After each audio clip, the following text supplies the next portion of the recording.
Good morning, folks. How is everyone doing? Thanks for coming back and joining me for more games from the CollabJam. We're going to see how many we can get through today. We may finish before Wednesday, but I've extended the voting period until Wednesday so people have more time to play the games they haven't yet. And yeah, let me just get the submissions feed open and we will crack straight on. I've only got 2 hours this morning because it's half term, the kids are off school. That's why I'm streaming a bit earlier than usual as well. And there we go, submissions in need of ratings. That's what I was looking for.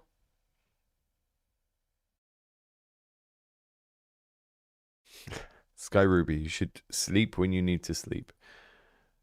I only slept half of the night because the heat was no good here. Beep boop.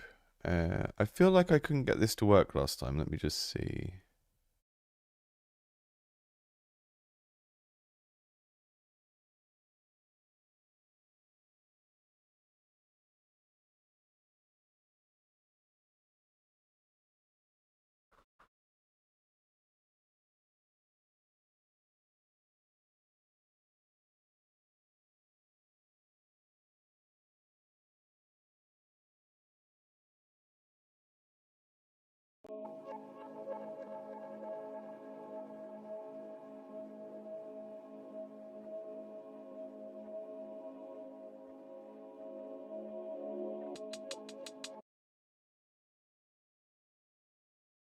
There we go. It's working.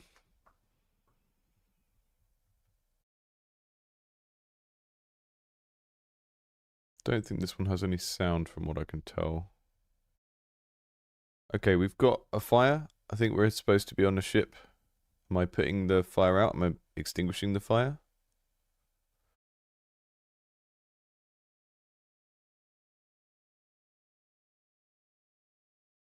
Yes. Okay. That makes sense. I'm some sort of maintenance robot. It seems like I've got a fire extinguisher.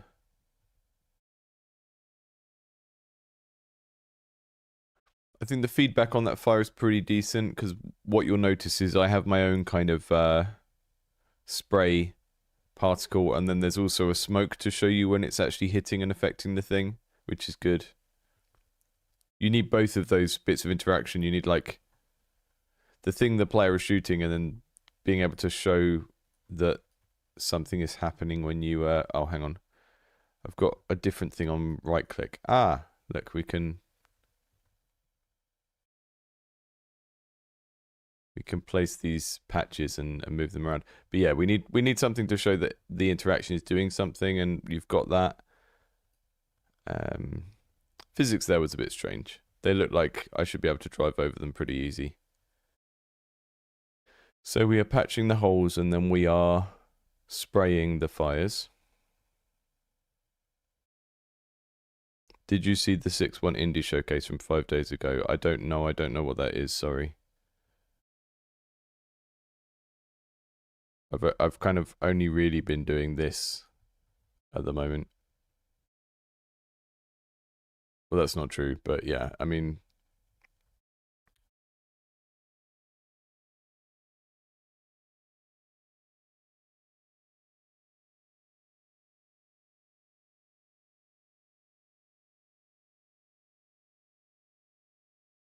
you know, outside of the stuff that gets sent in for the channel, there's probably only 1 or 2 other indie games on my radar each month because I only have so much bandwidth. Okay, this has got a panel on the side. Is that going to put it in the right place there? So they've put this little guide here. You can see these little blobs show up in the corner.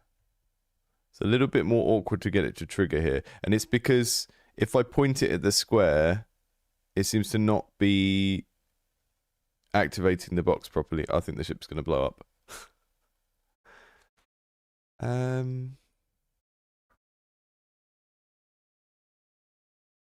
reasonably intuitive. A lot of it, like some of it could feel better, I would say.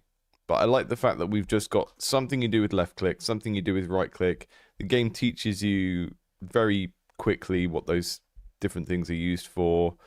You've got feedback on all of the mechanics, so it's not just like the bad version of this fire extinguishing would be there's none of that smoke showing that it's affecting it. I think we could probably still have a little bit more impact of what we're doing on the fire, because it's a little bit visually confusing at first to see if it's actually affecting it, but the smoke does help with that.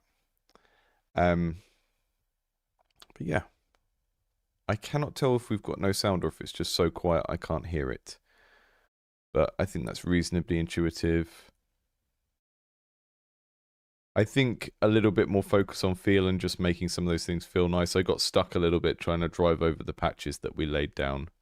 It feels like some things have maybe collision that don't need it.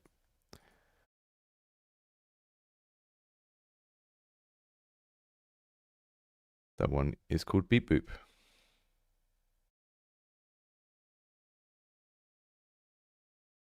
Cheese Souls, You Cheddar Believe It, Definitive Edition.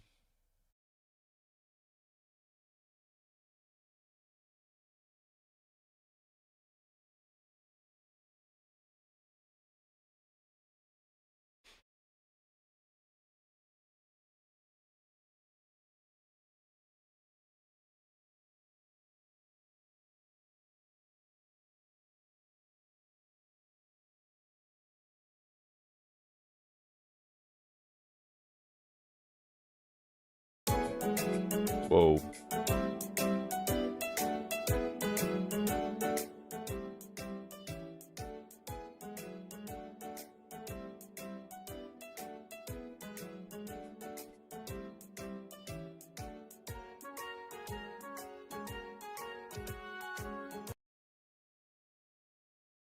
Okay.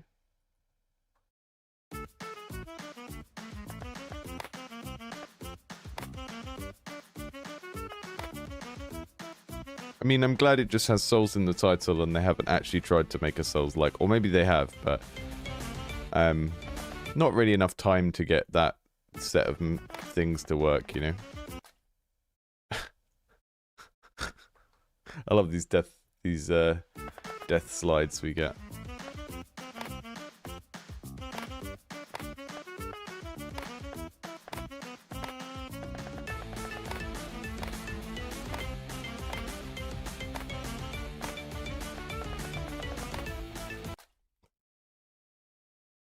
It feels a little bit anticlimactic to go straight to that death screen without getting to hear and see the death of the character that we just killed in the environment, you know.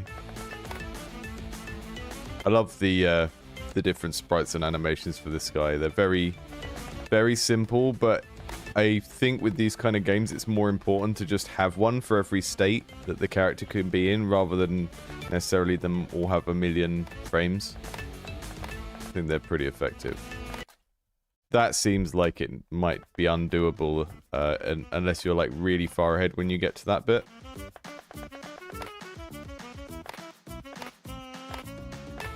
So you have to like get really far ahead, otherwise you can't do that S-shaped chicane bit of the level because of the way that he chases you from left to right.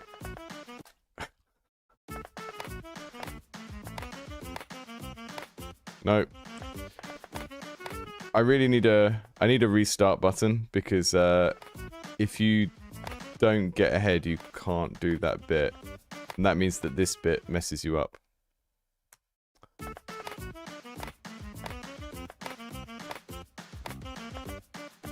Oh.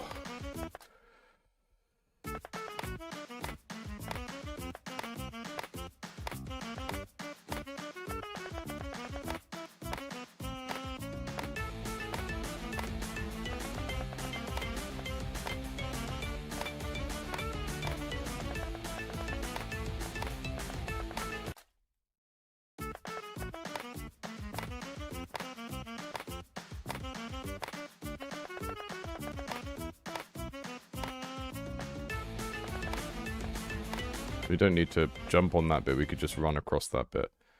So kind of turning into a little bit of a memory game because the level's so fast. It's very much in sort of Super Meat Boy territory.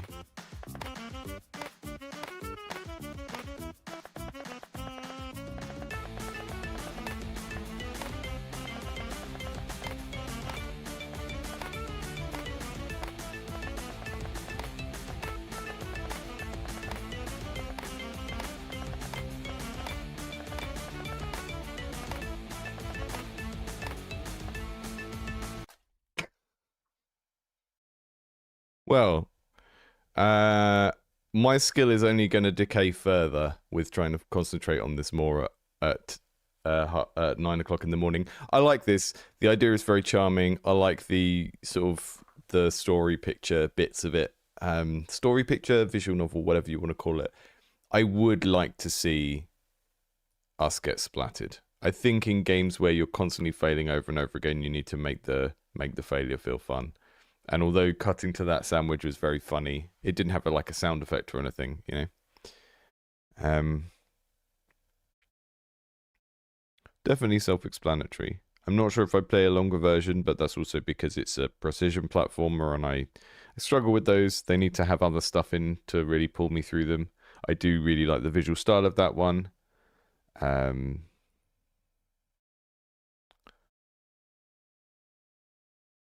The mood and atmosphere is kind of slightly gross. Just everything in that kitchen had cheese in it. It's a bit disturbing, I think. It's kind of like the Benny Hill music, but a little bit legally distinct Benny Hill music. Beeples. We've had Beep Boop, we've had Cheese Souls, and now it's time for Beeples. And we've also got Trash Sandwich. I think we're going to have a lot of gross stuff today. It's Gross Monday. William did this game with his mum. That's cool. Mum did the art. I love that. I love that.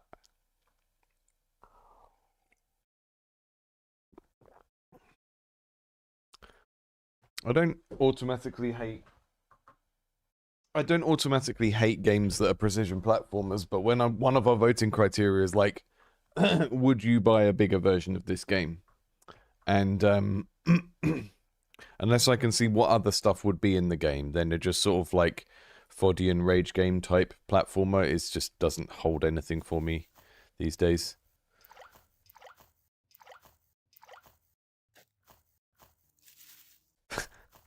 Excuse me. Ha.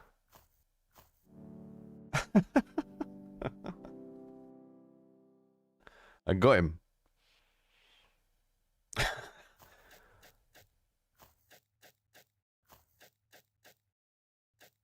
What's this guy so? Do I need to get this guy in the water before I can catch him? Is that why he's orange, or are they going to just all be visually different but kind of the same? Do I need to cool him down first?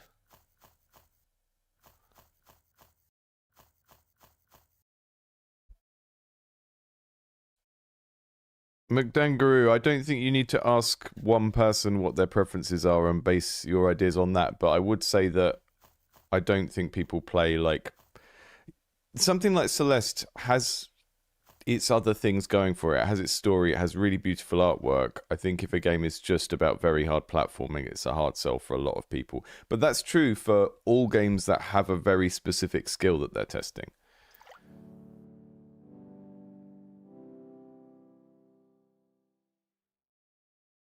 Like, my favorite platformer of the last 20 years is Spelunky, and that's because it's like the thing is, the platformer itself, I don't feel like it is a genre. It's just a camera and control set of things, which arguably is what video game genres are. But you know, one of the reasons why people generally think a Metroidvania does better than other sorts of platformers, I think, isn't actually the fact that it's a Metroidvania and it has Metroidvania levels. It's that they tend to have fighting in, so there's another mechanic, there's another thing to do.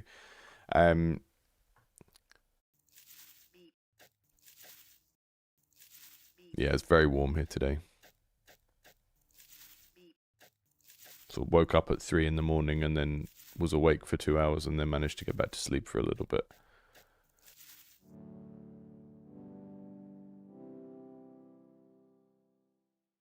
I think you always have to ask yourself if you're making a particular type of game, do many of those exist and do you play them?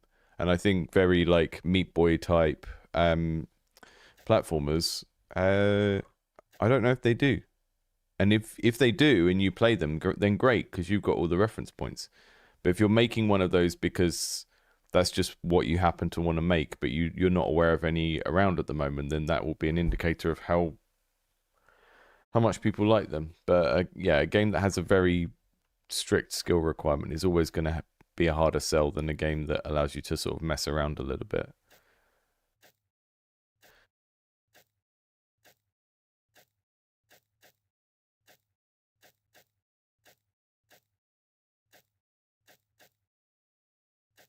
This guy's a ghost. I don't really understand this level.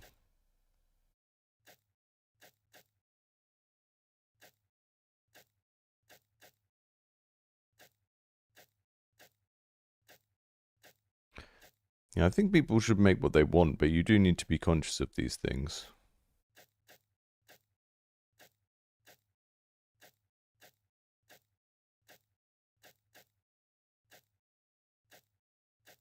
I feel like all of the levels in this so far I've done by brute forcing them, by just trying different stuff.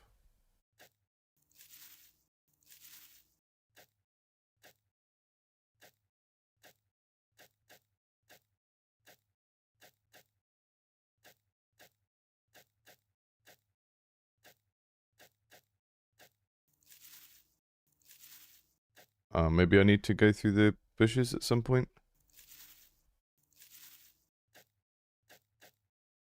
This is the experience I always have with soccer band style games, where I'm just like trying random stuff until the level brute forces, and then I don't really feel any satisfaction because I don't feel like I actually worked out how to do something. I just tried everything until something happened.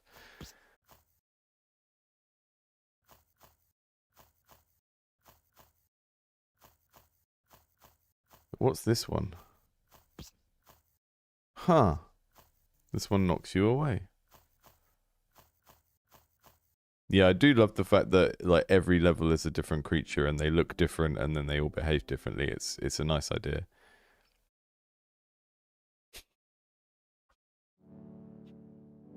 Got them all in my little net. Just to let people know as well, I haven't put the games on the timestamps from the last stream. When I get some time, I will go through both this stream and the previous stream and make sure that everyone's games have timestamps so you can find them more easily. I did that with the first stream. I just haven't got around to doing it since. That is really charming. I love the fact that this person did the jam with their mum. That's great. I would say the weakest area for this is like how compelling the actual puzzle is, and that's mainly because my experience of it was just trying random stuff until something worked, and maybe that's what's supposed to happen. But I tend to find certain types of puzzle games just encourage that behavior where you're just trying random stuff and then you accidentally solve it and you don't really feel like you practiced or learnt a skill.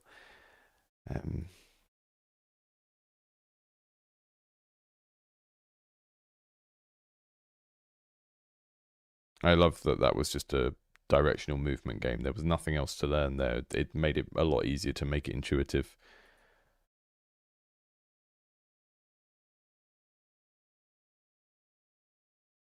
Trash sandwich.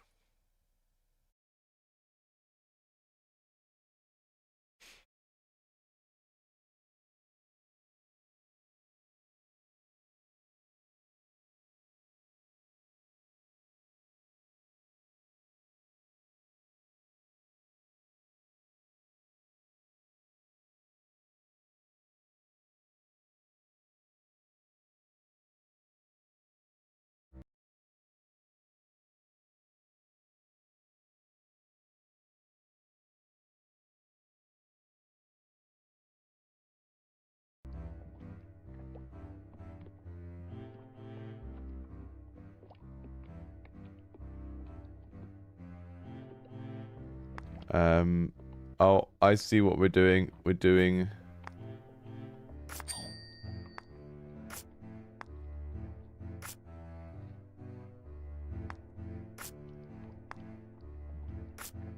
I've got these in the wrong order. Was that wrong? It's all gone...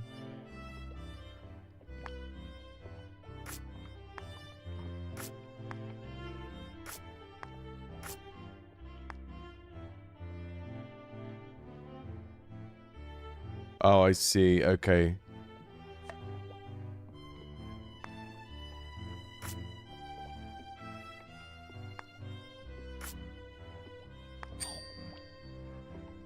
Right, so you have to get these stacks, right? But I think some objects put more than one stack on.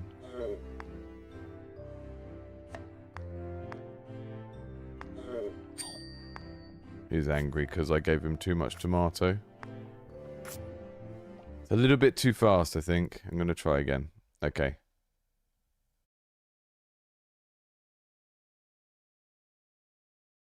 This is too confusing.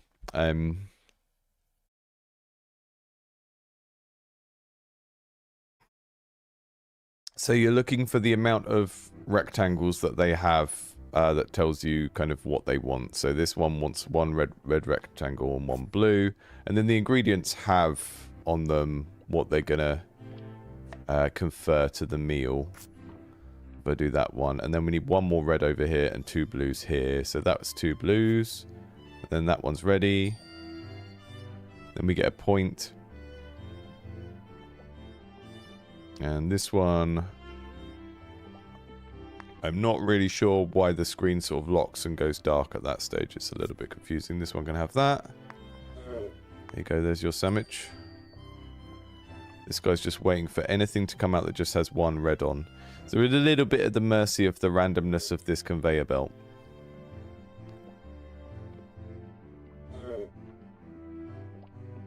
This guy... What's that? And we need a green and another green there.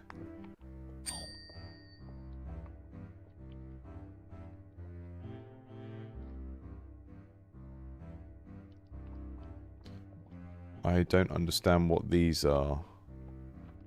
Or is this supposed to change what's coming through on the conveyor belt, maybe?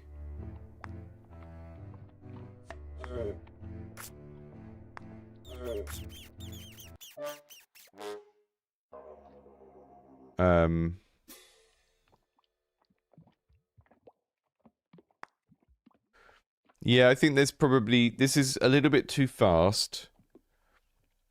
And it seems like there's like an alternative lose condition that I just got that wasn't fair because it was based on stuff that I didn't have any control over as far as I could tell. I'm going to try it again because it seems like an interesting set of mechanics.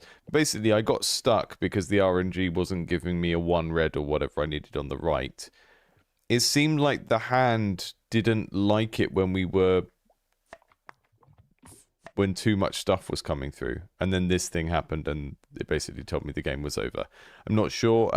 These drops give you like extra things you can use by the looks of it.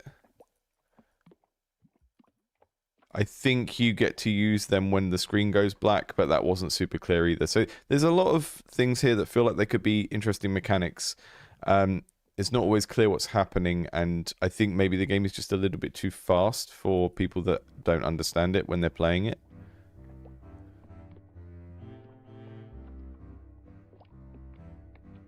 Okay, so red and blue, you have one of those and one of those. That will do you. And because I think we're trying to stop any food get wasted, but that feels like it kind of conflicts a little bit. Okay, so we can choose one of these things, so we can have more than one customer, if you call them customers, I guess. You're going to have green there. And then we need a red and a green here. So he starts making complaint noises now, and I don't understand what that's supposed to message. But also, I don't have any control of if I don't need these ingredients, right? So it seems to be making a piece of negative feedback. I was telling me that the trash can is full up, so this is filling up. But there's items coming through that I don't have any control over whether or not I can use them over here, right? So, for example, no one right now wants the blue ingredient. So every time the blue ingredient is randomly generated, I get further towards the fail state. And the only way I have avoiding that is clearing these customers out. It just feels a little bit too harsh and restrictive for lots of things that are generated by RNG that I don't have any control over, you know? You know, it's just making this constant sort of like, you're failing thing over here, and it's like, I don't have any... I can't do anything about that.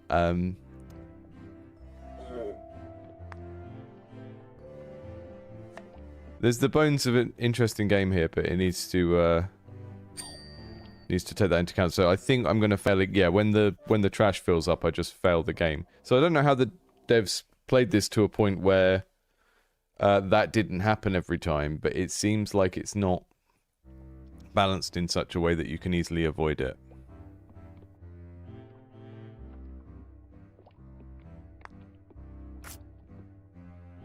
It's too much. Just too much RNG sort of determining a really hard fail state of the game. I think if this took like way longer to fill up, it wouldn't be as much of a problem, or if there was a way that we could actively choose to empty it. But we don't have either of those things yet. Although if I pick them up manually and just take them away, then it doesn't happen. Is that right?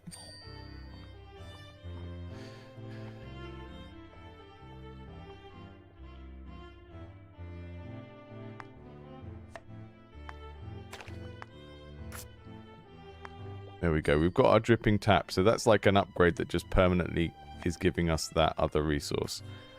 Okay. So you seem to be able to just manually move the stuff away from the hand.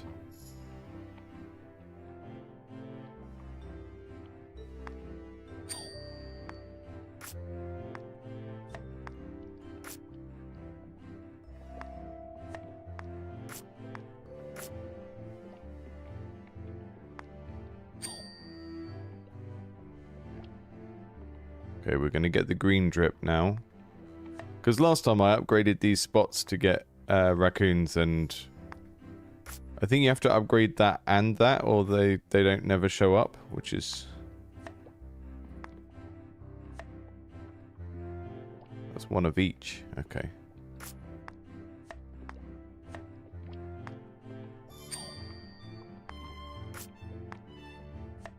I've messed that one up now, so I might as well just give it to him.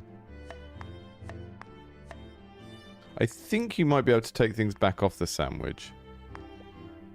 But, no, I don't think you can, actually.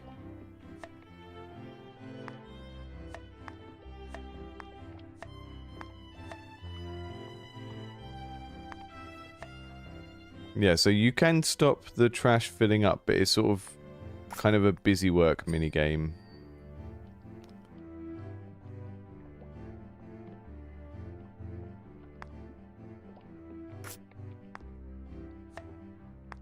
You just have to keep moving things back along the conveyor belt to stop them getting to the hand.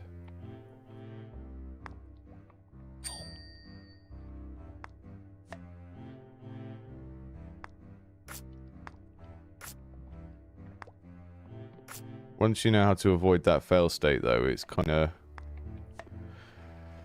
of compelling. That's good.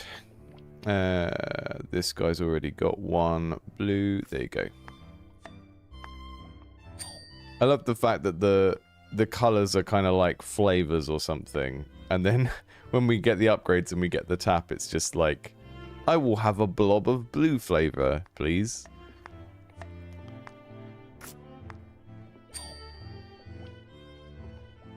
So when I first started, I thought this red along the top was how close we were to a fail state, specifically because it was red. But I don't think it is. I think it's just... how many customers have we served that round or something. So yeah, lots of things that don't feel super intuitive. But there's a lot of kind of potential here in terms of how much game it feels like you get out of this set of interactions. Pretty good.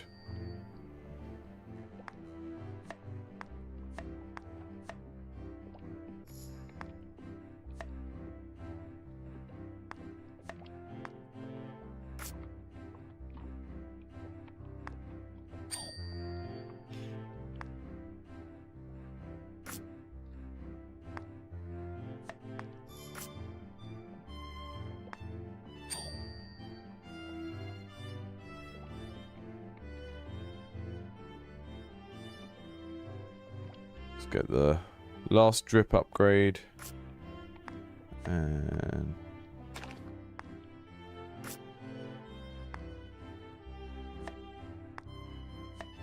oof.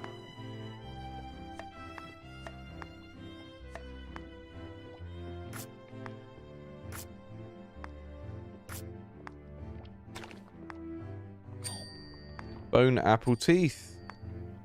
Bone apple teeth. Bone apple teeth.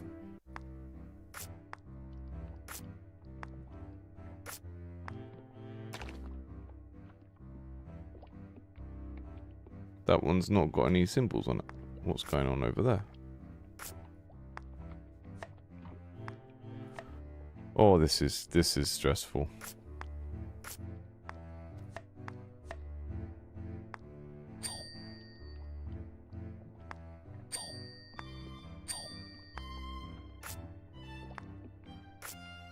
Yeah, so from a sort of economy point of view, I can understand why we might have, you know, it costs 1 point to get the raccoon and 1 point to get the sandwich.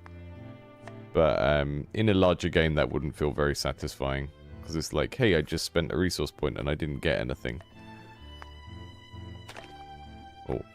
And he's asking me for stuff and I can't put anything there.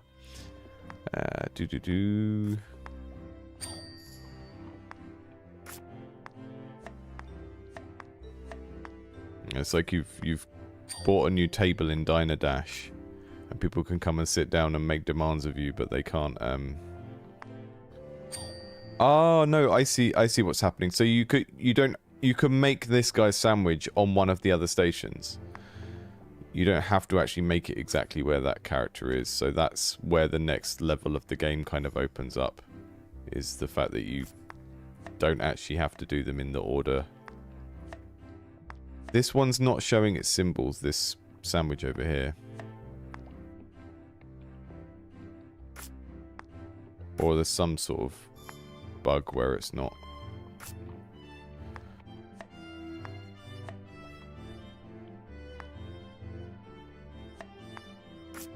So you can do that, and you can give them ones that aren't directly in front of them. Although once you've got it all the way upgraded and you've got everything unlocked, you're just going to confuse yourself by doing that, so...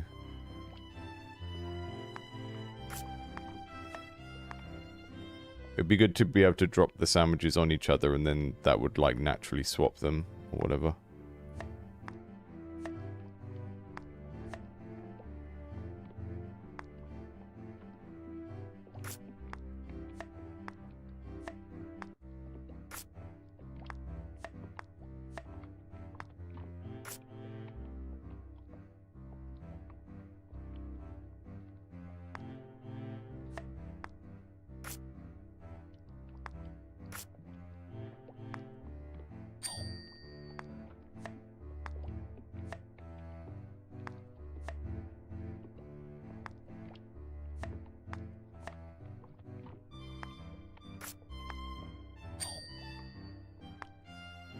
Great sound effect.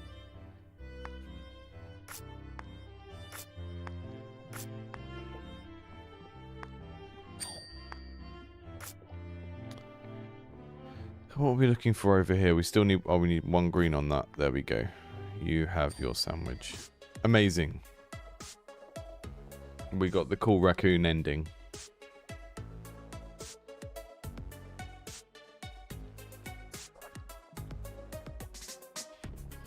That's one of the better windscreens we've seen all jam, I think. That's fun. Yeah, well done on that one. I spent a little bit longer on that one, and that's because it just... there was something to learn. It wasn't as self-explanatory as it could have been, but it was an interesting challenge. So I'm scoring that one quite high for the actual kind of was the challenge compelling part. Because if you compare that to some of the other games we've seen today, it's like, okay, the firefighting game, it was kind of okay. The theme was good. The game made sense. But I feel like, you know, having thing A to click on and thing B to click on and wandering around the environment until you bump into those things doesn't sort of feel like something that's particularly kind of stimulating for an adult brain.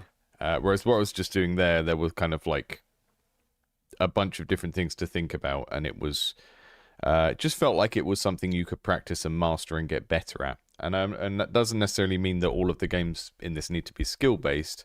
But I think if you're entering a jam and there is a criteria for gameplay in some way, and that's going to be a subjective thing that people are voting on, you need to kind of try and make the gameplay something that is going to keep an adult entertained for 5 minutes.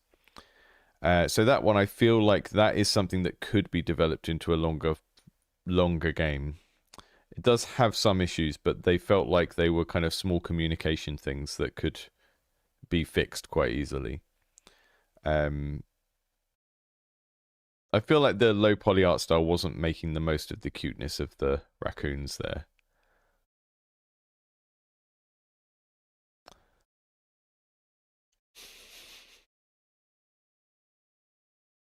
Yeah, that was fun. Okay. How far have we got? We've got quite far. I think we'll be done by the end of tomorrow's stream if we do another one tomorrow. Echoes of Silence.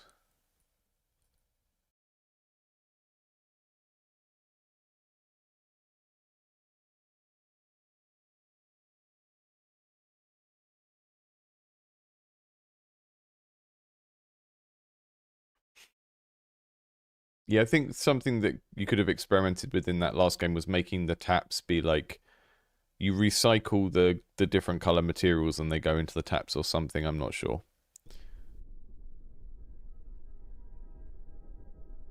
What's going on here?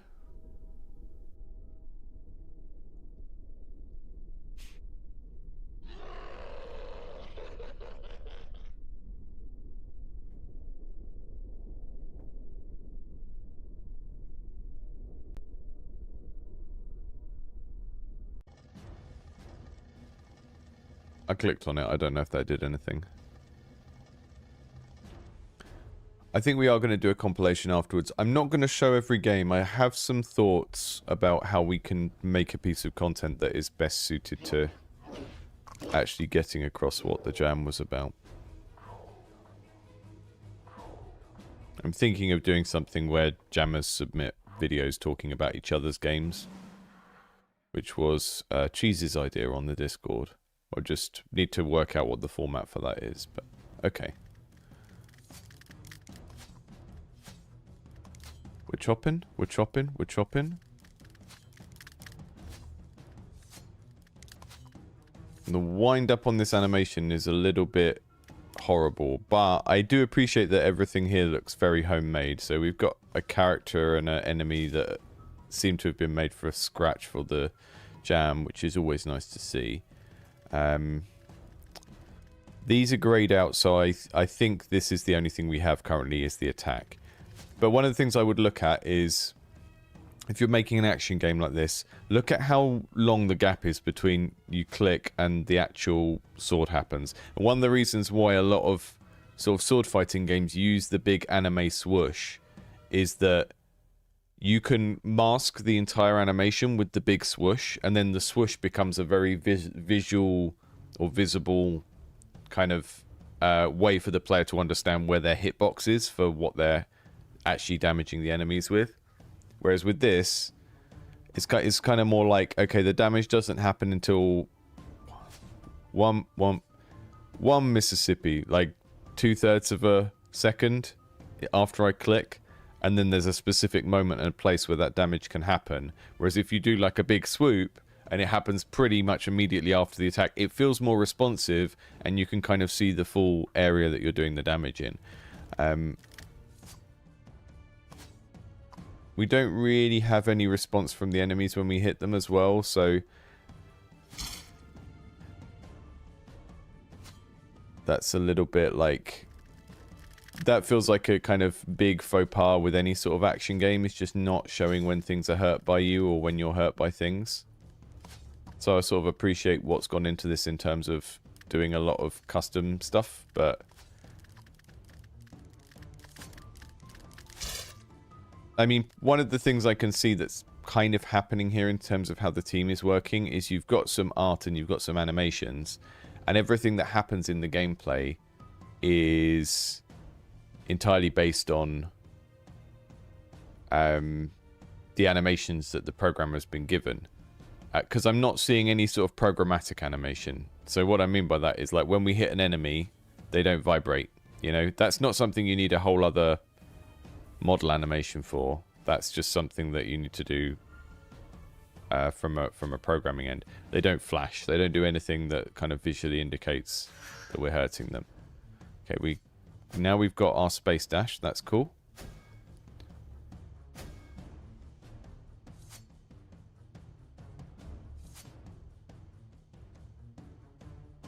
I think this is telling me which way to go, which is a nice little affordance if that's the case. Oh, we can dash across there.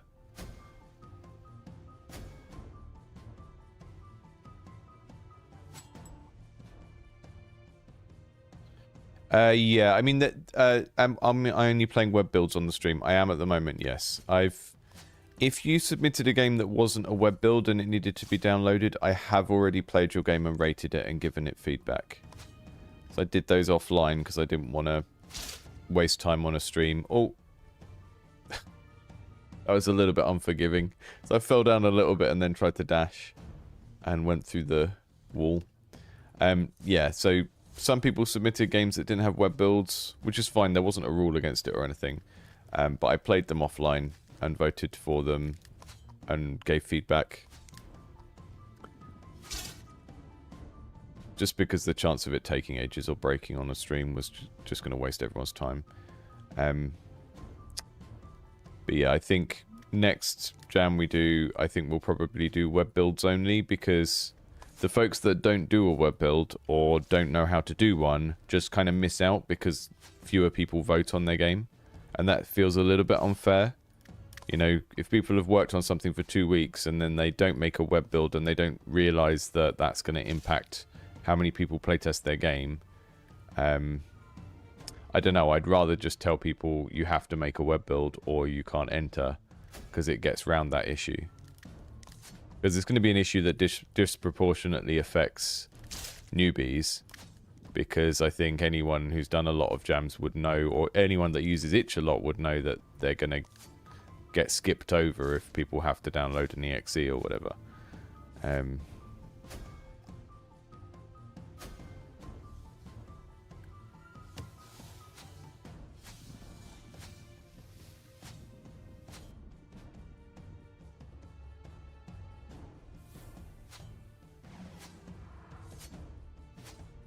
I think this game's doing a pretty good job at what it is, but I think it's one of those things where you got to just got to put a bit more pizzazz into the feedback for, like, hurting things and getting hurt and stuff in a combat-focused game. Because just whacking stuff and doing damage to it doesn't really feel good, because we don't have a... You know, they have a death animation and a death sound. And again, it feels like it's like the animator or artist has given you these set of things and you've kind of implemented them. But any other point where there should be something like a sound effect for just hitting them in the first place, or a programmatic animation like shaking the character or flashing them or anything like that, is just not there at all. You really got to pay attention to that stuff if you're making combat-based games.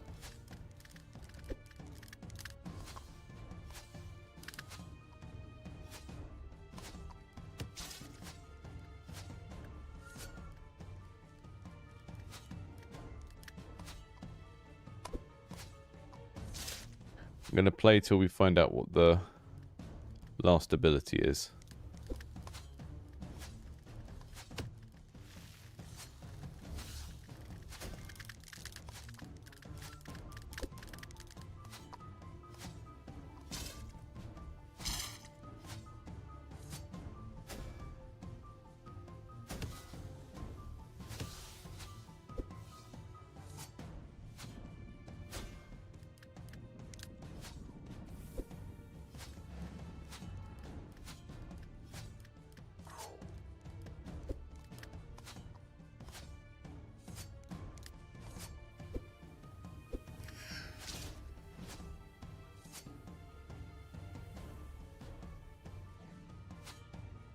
What does this symbol mean? I mean, that's like the WASD keys. Ah, okay, it's those two.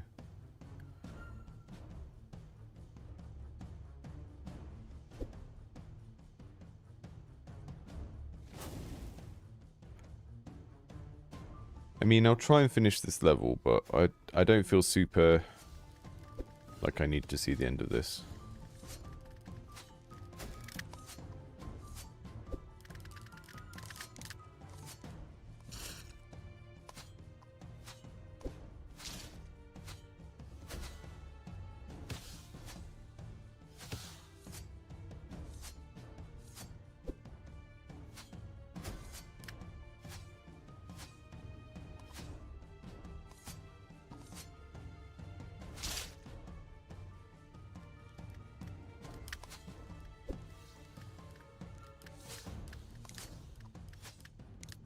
Okay, let's see the boss fight. Yeah, I mean, there's not really any sense of peril with these earlier bits, is there? Like, I'm not... You don't want to balance anything so that it's too hard, but I don't feel like this is really testing a skill at this stage.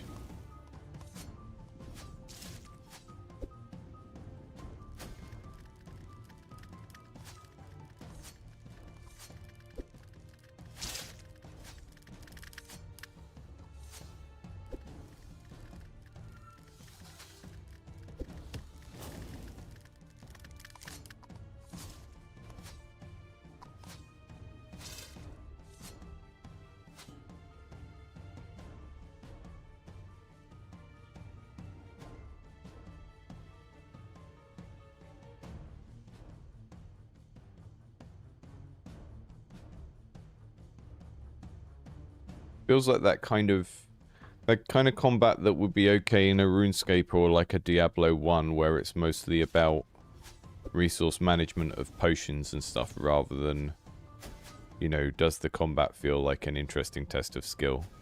Because like the camera and angle and everything here, and it's kind of suggesting Hades, but you know, Hades is a real test of your reaction skills and your situational awareness, whereas the kind of RuneScape-y Diablo type combat is much more of like how long can you go without needing to spend a potion type thing.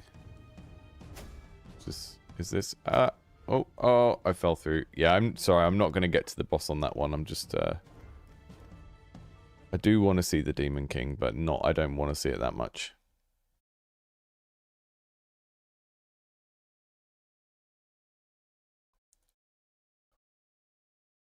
I like the mood of that. I think most of the things are kind of in the mid-range for me there. The responsiveness is going to be the lowest one, though. Just I think if you're making a game about swinging swords and killing stuff, you need to make that feel really, really great. The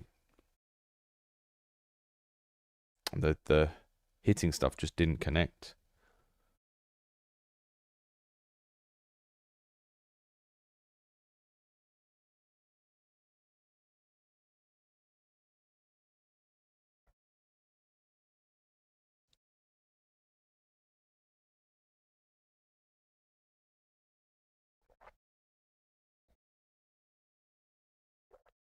Okay, so we're doing space pinging with a catapult, almost.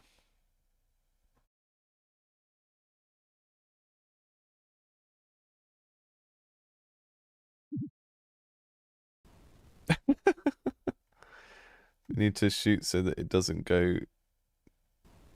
Oh, that's interesting.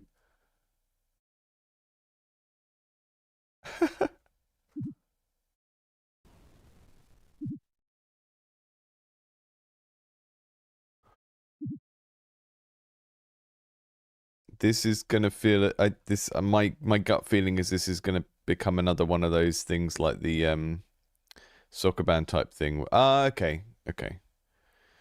This is like the game that I played last time, which I can't remember the name of it, but the drawing the lines of gravity through space. This feels like it's going to be very trial and error and brute force kind of feeling. Oh, we get a different thing to aim for after that one. There we go.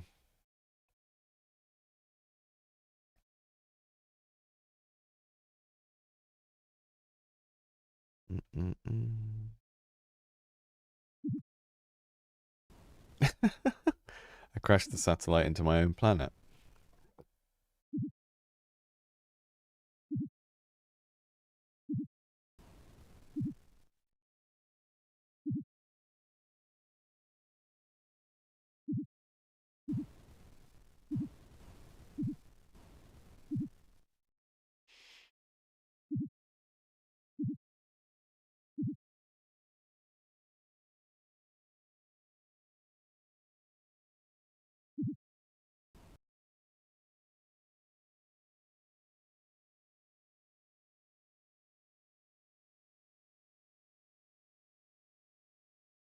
You know what, though? I feel like if we did need to hit them both on the same launch, there might be a little bit more to this.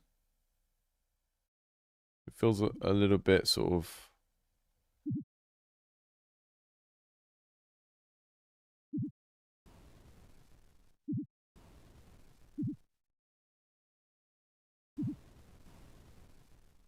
This won't let me go any further right than that.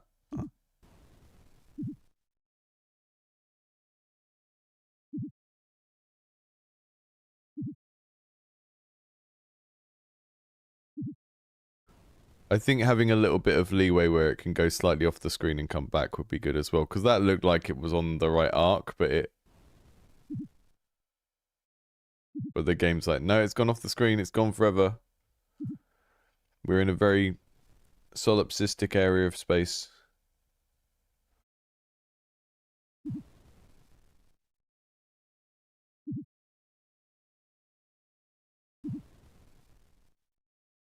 I don't know if this level is broken. I'm not sure why I can't go any further right than that.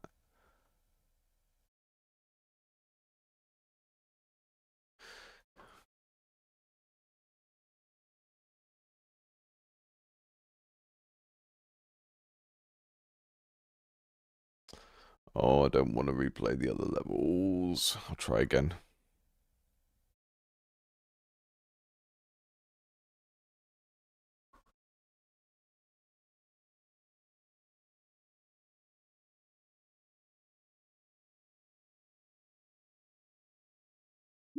Yeah, it looks like you can play them in any order, even though it's telling you can't, which is good because it means I can skip ahead. I'm gonna jump to a random one.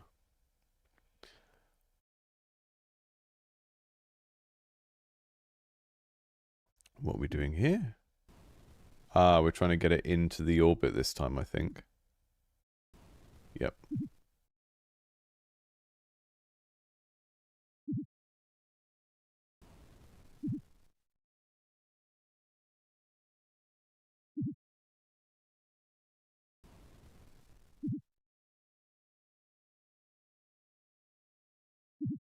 It's just very fiddly, like micro trial and error. I think that can work, but I think maybe you need some sort of resource so that you're not just endlessly pressing random buttons until you get it. If it was like, oh, you've got, 12 satellites to do this level with, it would force you to have to think about it a little bit. Maybe we need to go that way around.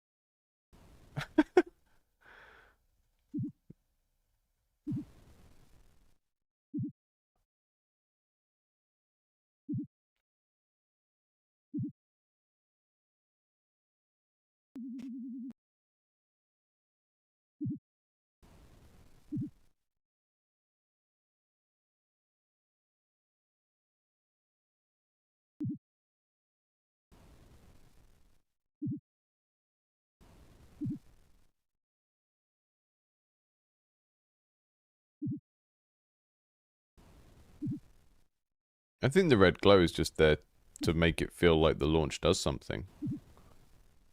I'm fine with the red glow.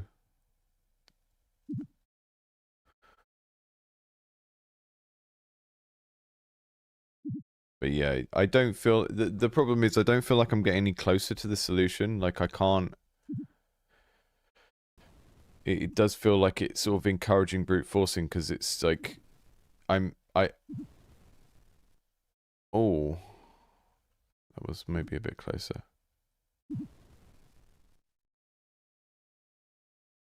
So that was almost there, but it was like it was still too strong because it broke free from the gravity and went...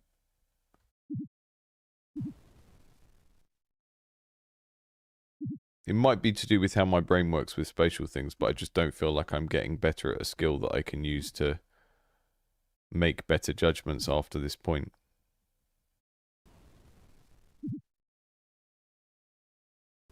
Maybe because we've skipped a level. Let me go back in case we've missed a tutorial.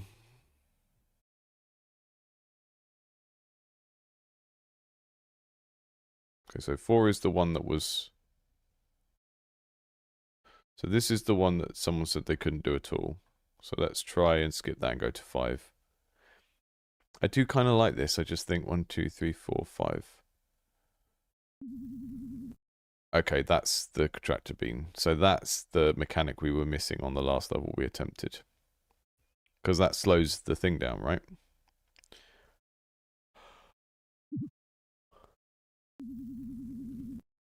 Yeah, there we go.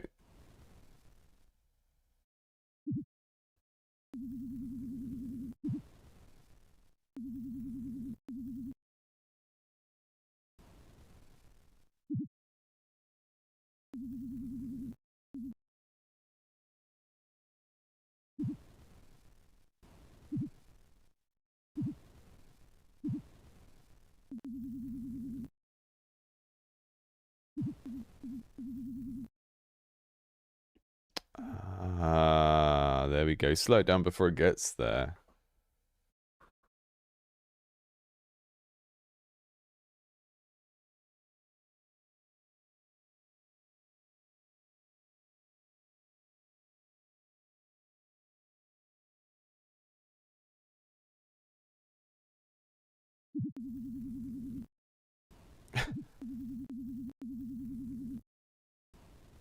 Okay, so these have a preferred order, so maybe we need to go right around the other side.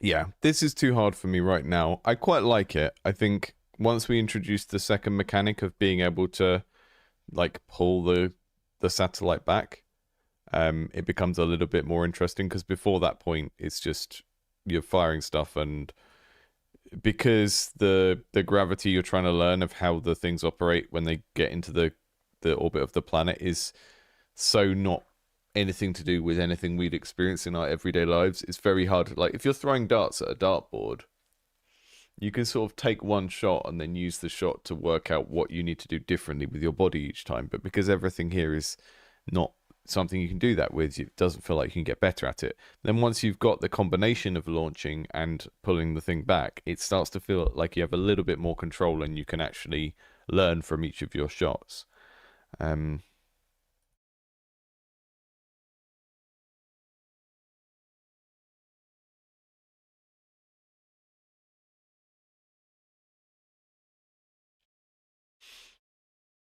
The people on the home planet were really flat anyway. It's fine. They were all just pancakes. I am going to take a quick break to go and get some water. I will be back in a second, and then we're going to keep going for an hour. See you very shortly.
we go. I'm back. Howdy Rice Ball is a great username. This is the great thing about itch.io is everyone has really good usernames. You are toast. Look at that. Look at that toast. That's very cute.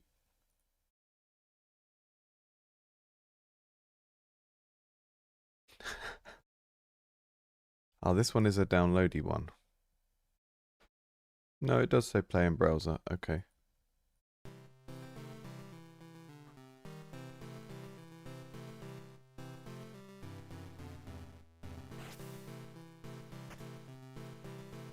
You have to put yourself in the toaster at the start.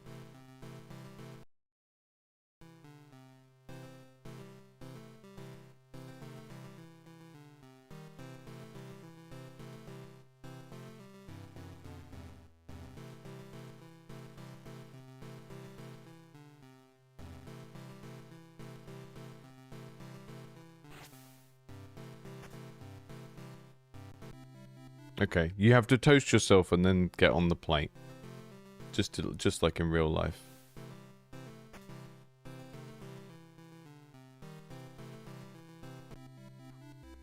And you can't be too cold.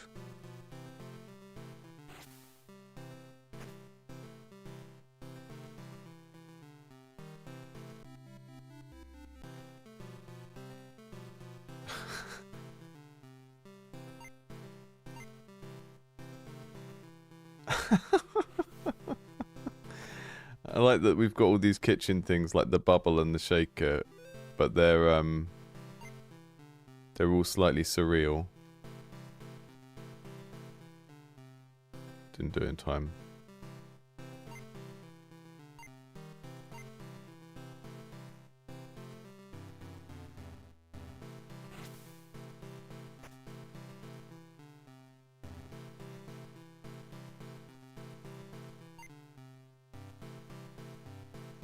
Oh, it's difficult.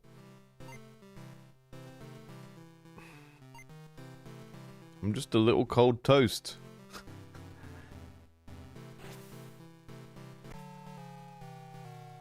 I got burnt because I did it too many times. Oh, this is incredibly charming. The kind of Game Boy art style is really lovely. Very nice kind of limited palette that makes it look kind of cute and coherent.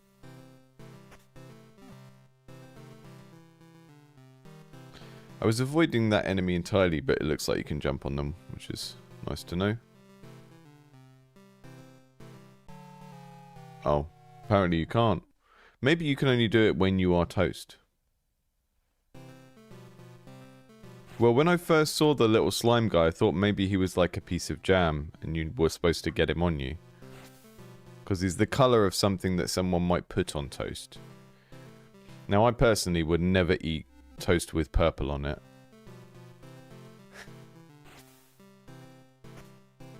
Because I'm not a sweet toast eater.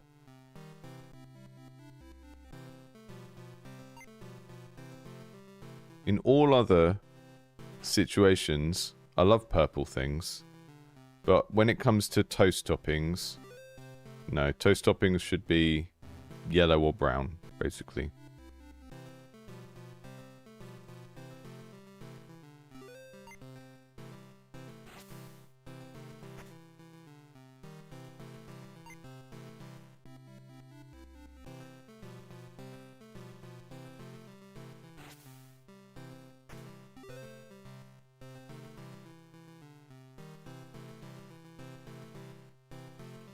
I mean, I don't think jam not going with bread is an unpopular opinion, but that's because I have no real evidence that other people's opinions or minds exist.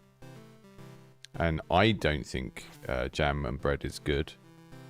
And you can't prove to me that other people are even real, so how would I know it's an unpopular opinion? So we don't, we have Marmite rather than Vegemite, although it's the same thing. Yeah, I got eaten. Finally. That's the end boss. I'm in a stomach at the end. That's got to be one of the best windscreens we've had. I think that's fantastic. That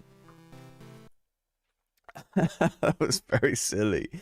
I'm a Marmite and cheese at the same time person. I think that's a good thing. Was the game intuitive and self-explanatory?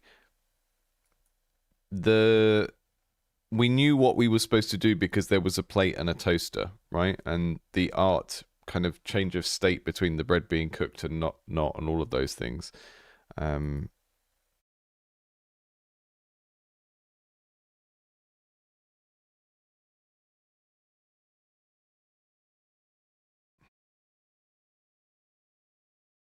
What did you put jam on? I don't. I just don't like sweet toast. Feels wrong to me.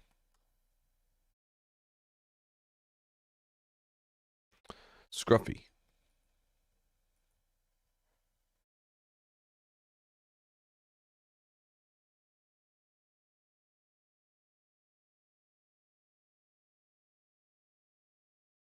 It is interesting how sometimes when you're trying to make smaller, simpler games, having some real-world domestic theme, like being a piece of toast, just makes it easier to make the whole thing self-explanatory because there's kind of only one set of things that can make sense to happen in the game.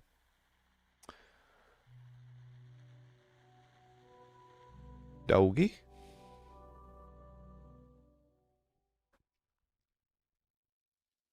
That's me. I'm a doggy.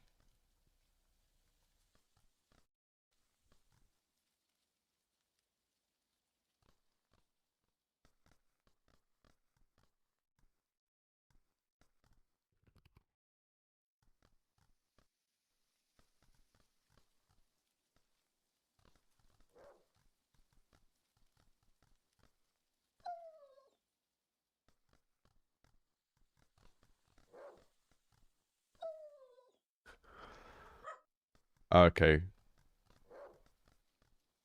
So we jump with space and then we can do a dash in the air with enter. I love that they've got a little bark when they do the dash. Because an air dash is not an intuitive thing for like a realistically proportioned dog to do. So if you make them go ruff as they do it, it sort of ties it back into the fact that it's a dog.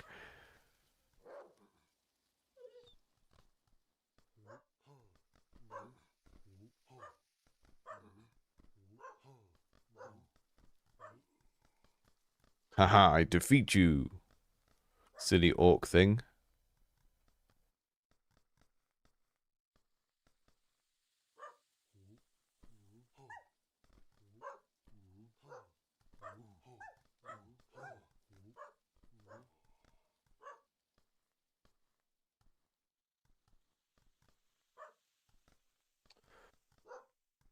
I'll make that a jump again now. Oof.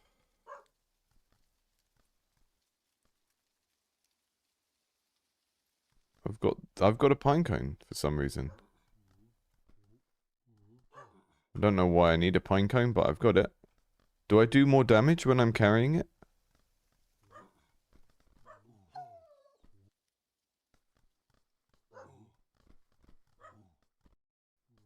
Combat here feels reasonably good.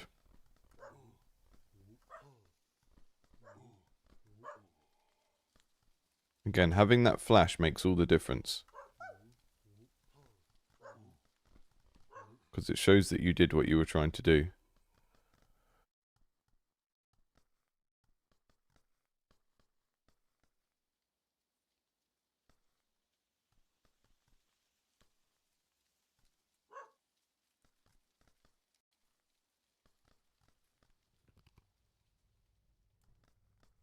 I'm a little bit worried that I just came into this town that has been raided by the orcs and there's a random piece of meat on the floor and I ate it.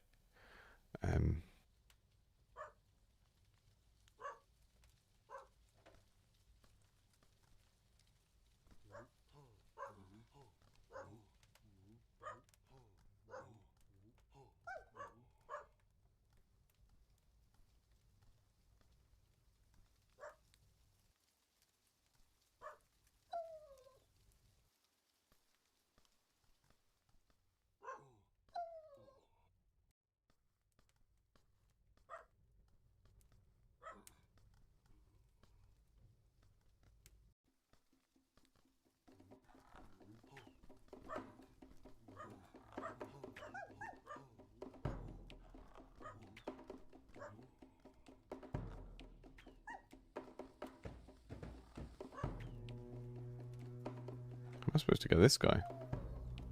Don't even know how I'm supposed to get up to that one.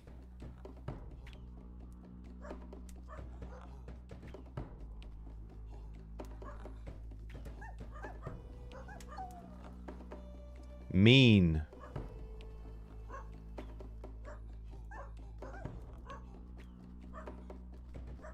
Definitely not getting a pass on doesthedogdie.com on this one.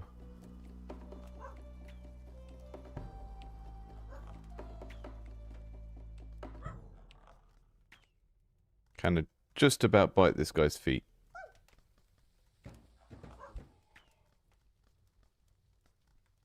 Ah!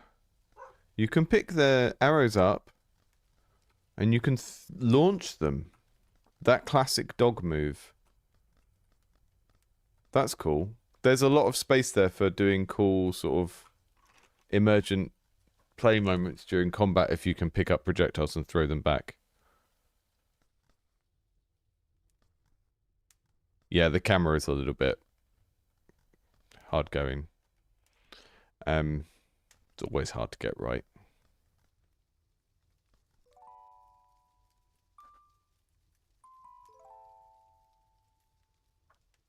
Probably needs a dead zone, basically.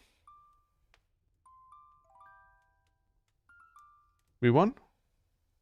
That was lovely. That felt like something I could play a full version of. And especially because the combat had that suggested thing of like being able to pick things up and throw them around. I feel like you get quite a lot of variety out of that, especially when you start to combine it with throwing things into things and, you know, interacting with the environment through the combat mechanics and stuff.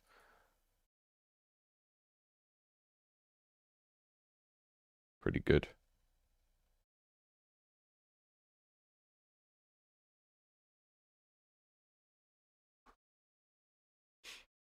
Great.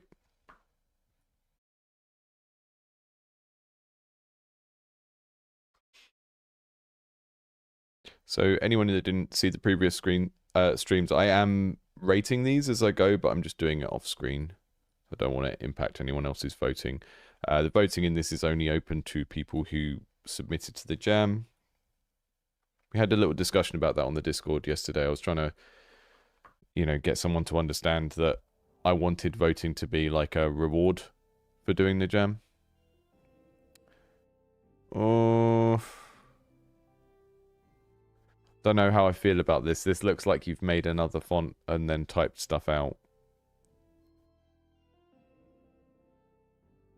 And it, I'm not going to disqualify it, but it also feels like one of those games where you used the theme to go against the theme rather than to just make an intuitive game. You've tried to take something unintuitive and make a puzzle out of it as a challenge. I think that's what's happening here. I'm not sure I really have the time or mental bandwidth when I'm going through loads of games and playing them for a few minutes to do a game about deciphering things.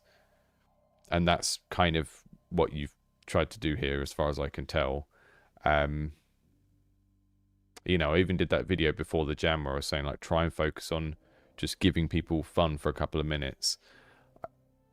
I hope people have had fun with this. It might just be that I've got fatigue because I'm doing so many games in one go. But I'm just going to try and make exactly what he said, which is that and that. Yeah? Is that right? Okay, so it's just basically we're looking for that chain of symbols, which is that one, and then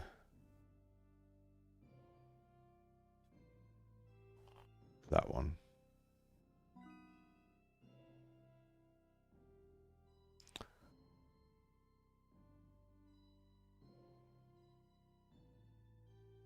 It's a neat idea. Implementation is cute, but yeah, it just...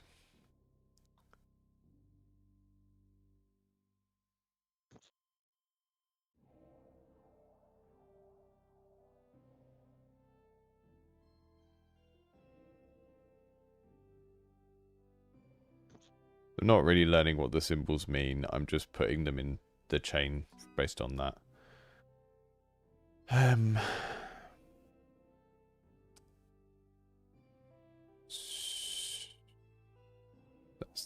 black one and the red one.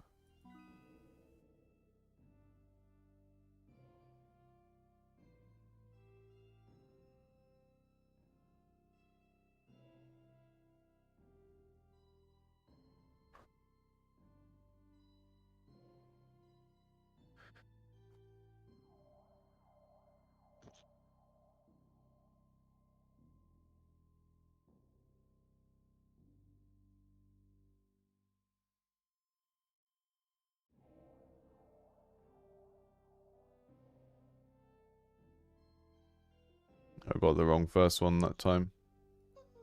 Oh well. When you got the first one wrong, because there's a 2-1 and a 3-1 each time. Oh, you can take stuff back out. Okay.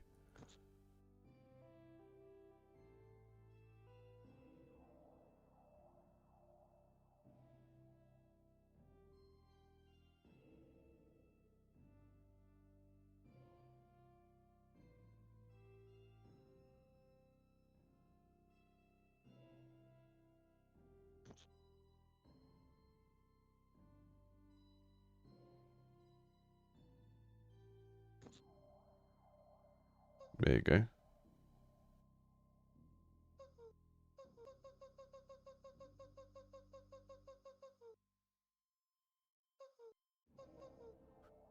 Blobshake shop. That's cute. It is cute. I like the general vibe of it. I like the layout. It's reasonably self-explanatory. It's not something I would necessarily want to do for a long time because we're just kind of pattern matching.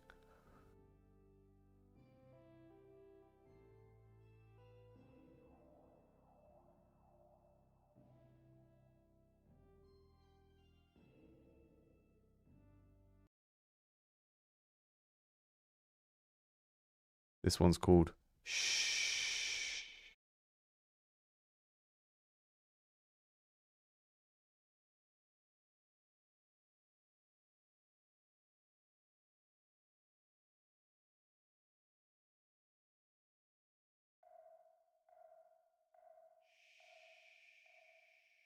Space.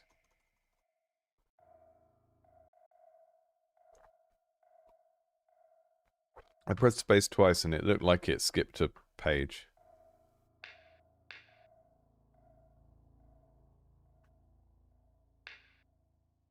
I'm going to reset because I might have missed an instruction when I skipped that page.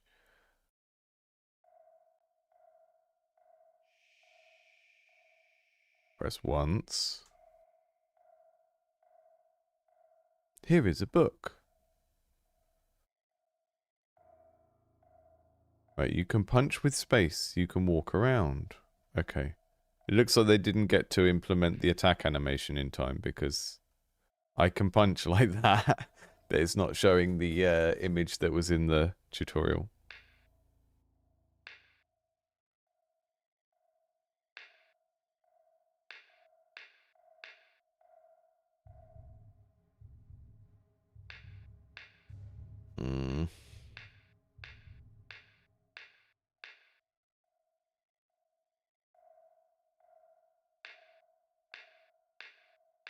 Am I supposed to get the people to follow me?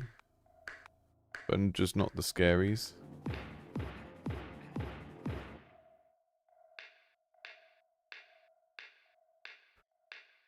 It seems like there's a neat idea here.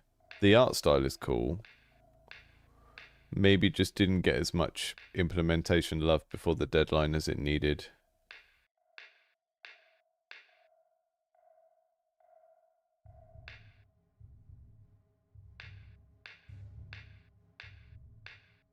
Like just having what seems like a noise-based game that is constantly warning me that I'm making noise, but having no way to sort of... I seem to be able to like tap the button to sneak a little bit, but it's a little bit irritating. It's like I can't... The noise trade-off should be that if you move slowly, you don't make much noise, and if you move quickly, you make a lot of noise. But there's no trade-off. You just have to do... You just have to make the noise. And that means the entire time you're moving, it's doing that. which is frustrating from a gameplay point of view, and it's also just irritating from a UX point of view to have.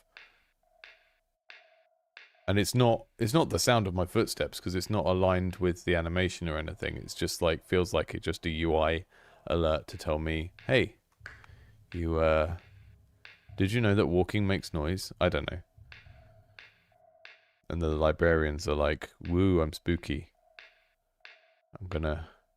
So we're finding the humans and escorting them from or through the library.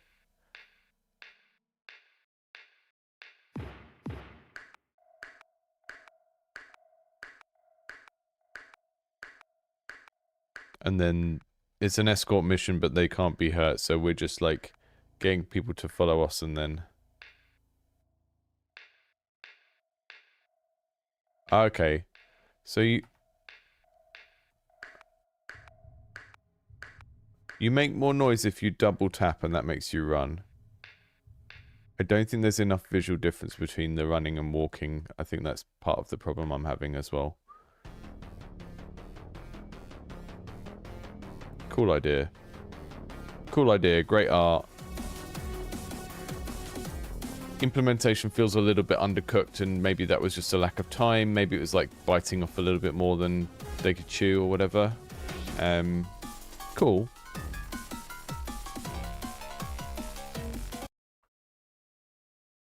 Yeah, I think the distinction between walking and running doesn't feel great, and one of the problems is when you have that more high kind of fidelity art style. I know it's still pixel art, but it's like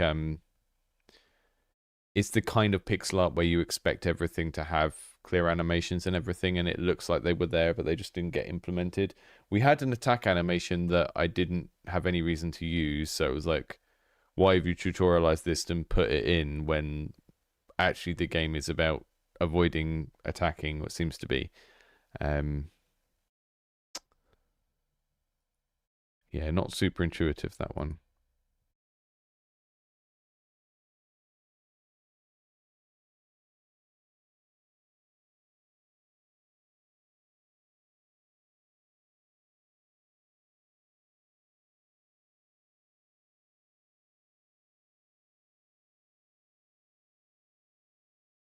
Untitled mole game. Oh, wrong one.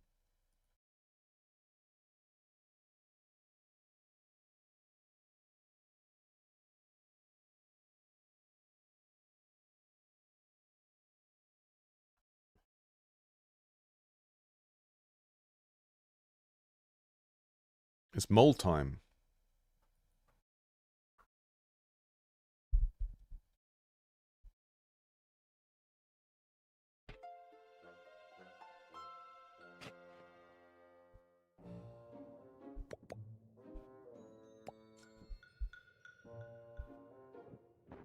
We're Wasdin.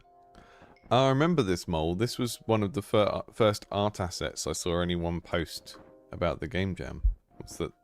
Because we made a thread on the forum where people could just post random little out of context things they were working on.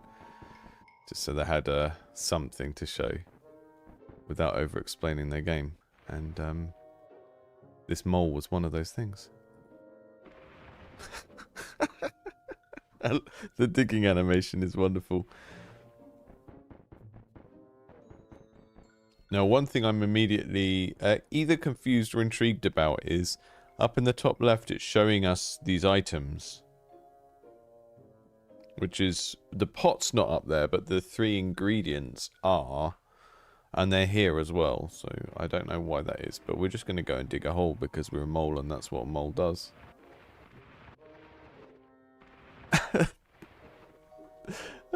The way it looks up when it's digging like that is really funny.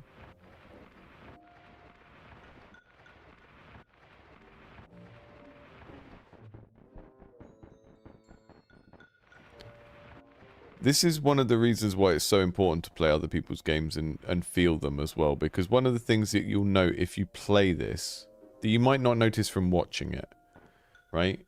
Because watching someone else play a game is not the same as playing it. And when you're playing a game, you focus on different things. And And I'll often find when I'm streaming, like, character control action games, people in the stream will be going, oh, the character does this or they don't do that. And a lot of the time you don't really look at the character as much when you're playing. You're looking at like the whole thing and the effect the character's having on the environment. But this is a really good example of like, that's like the bare minimum that I would expect to exist in this game, is that basically the state of the character, when they go from just normal moving to digging, there should be something different. And it doesn't have to be like a whole fancy animation, just something different. And the fact that the mole does that head up in the air is funny and cute, but it also helps us to understand that something else is happening, that the game is doing a different thing from when we're just moving around like this. And so many people kind of skimp on that. And the point isn't to make it like a perfectly accurate animation of the thing that's happening. The point is just to show that the state of the character has changed, because that conveys what is happening in the game and helps the player learn it more quickly and makes it feel good.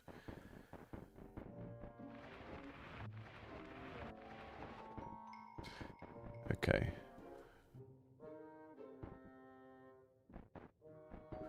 I don't know what I'm doing though, because I can't seem to interact with these things.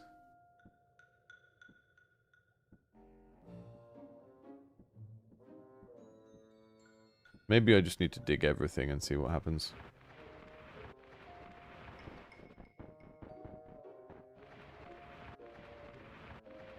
Yeah, we got the little bit of resistance as well, so that the digging is slower than the regular walking, which makes the game feel good as well.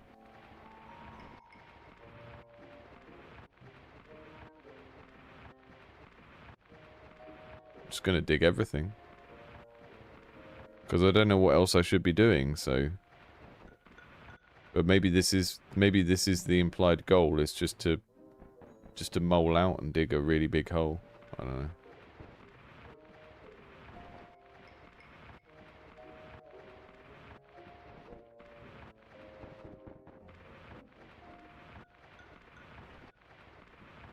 Might have missed the second tutorial image at the start. Okay.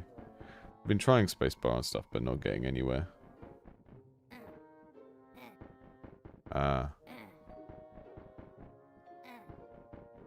Okay. Let me reset it.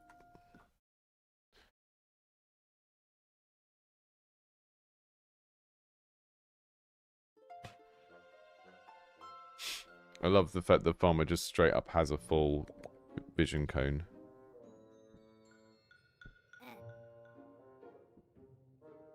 Space to dig up. Space to take food and things. Okay.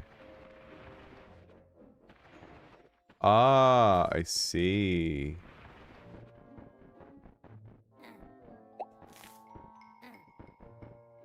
So we're trying to get the things on the shopping list, I guess. Tomato. Why are they these like old ones that aren't any good anymore? Is that the idea? Or are they just where I'm supposed to put them? Okay. I think they need to look more like ghosts or outlines or something, so that it's much clearer that they're not actually the object. Excuse me. This is basically Hitman. Music choice here is fantastic. The way the music and the colors go together is really, really, really good. It kind of reminds me of the, is that what the other thing is? Oh, it's a mushroom.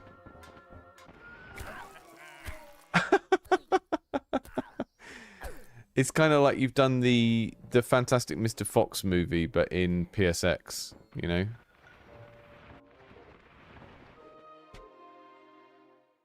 Okay, we're gonna go down. It's great. Really funny.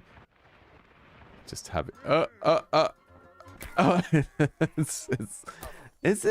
recognize that farmer. It looks like someone I know. I don't know. I feel like I know that farmer from somewhere. I can't quite put my finger on it.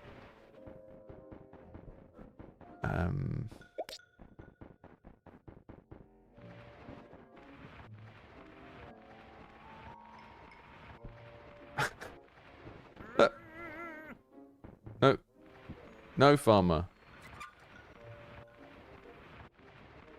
I think the upsetting thing about this game is not that a mole is getting murdered over and over again.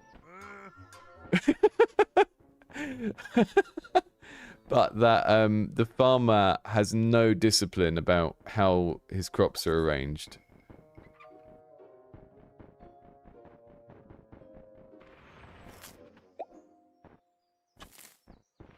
They're just completely higgledy-piggledy all over the place.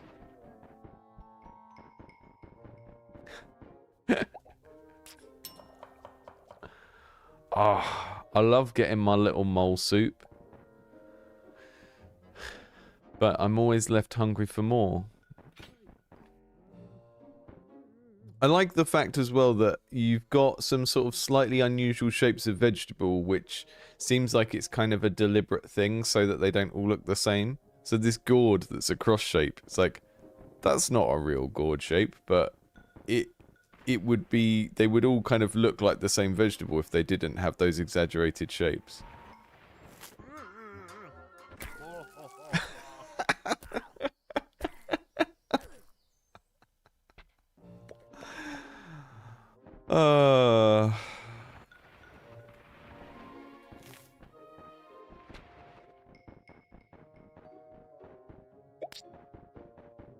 Yes, giving the Wes Anderson Fantastic Mr. Fox movie vibes, but with kind of PSX low poly grainy textures.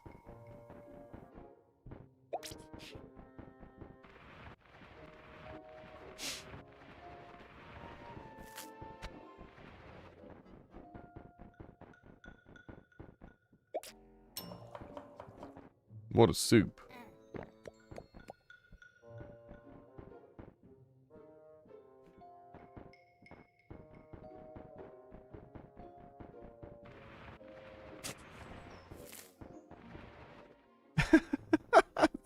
It's great when you get away just in time.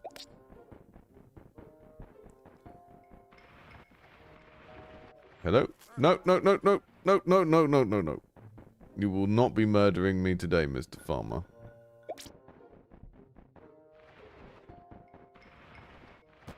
No, no. It's so funny when it's exactly where you come up. Oh.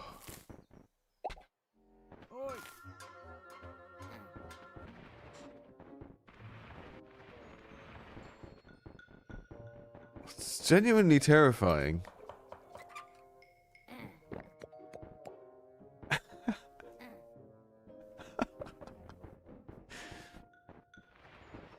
Whoa.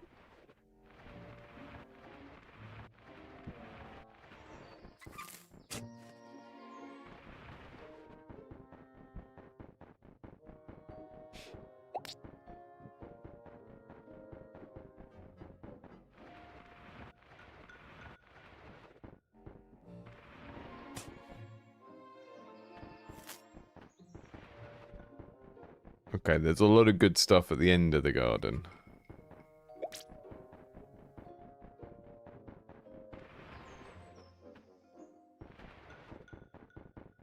It's really, there's some really interesting design stuff here once you understand the basic mechanics and you're like popping up to see what's around. Oh, he sets traps? Evil.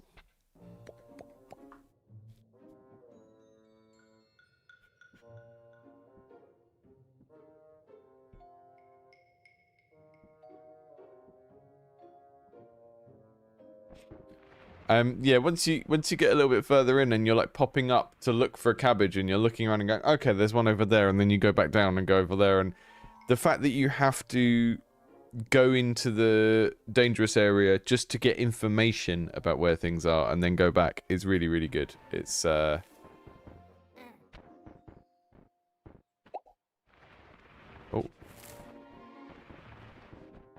The fact that you kind of, if you don't have an item and you dig up, whatever is there kind of goes into your little inventory on your back or on your head is very neat as well.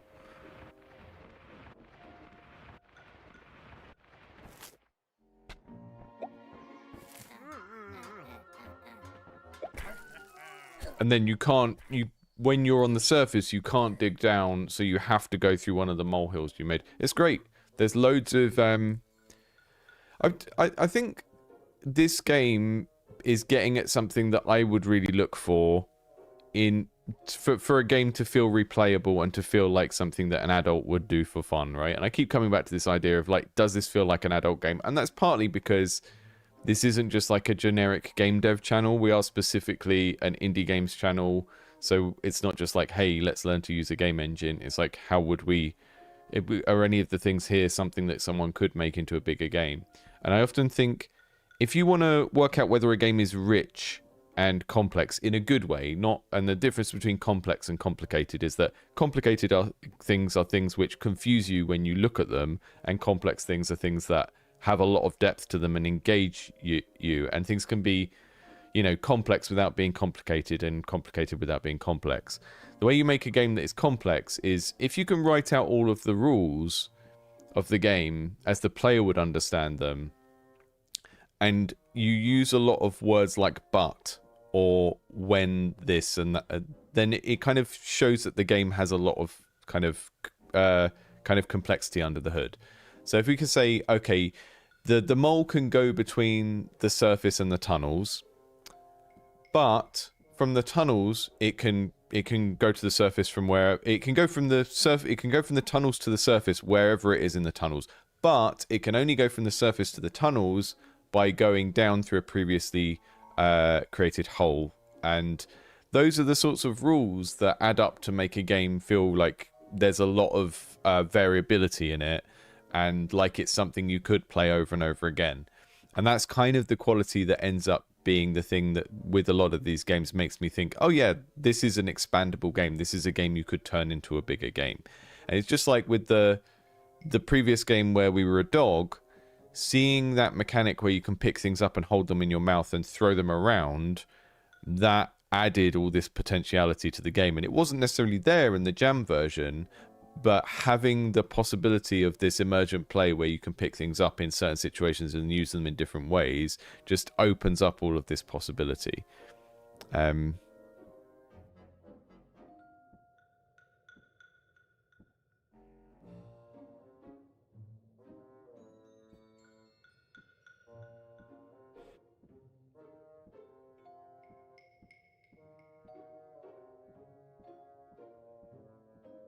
So yeah, that one's really strong in my mind out of everything we've seen. Let's check out Sleep Ninja. I don't know if I explained that very well, but I think there are a few games on the list that feel more like activities than games. So once you know what you need to do, you just look at it and you do it, right? The alien language puzzle was a little bit like that. I managed to get it wrong at one point, but really if you just sit there and look at it, you get it eventually. And then when the games are very trial and error based, like Satellite's got a little bit better once we got the tractor beam, but it did feel like I was just sort of going through the motions of playing with a toy, and then sometimes I would accidentally win.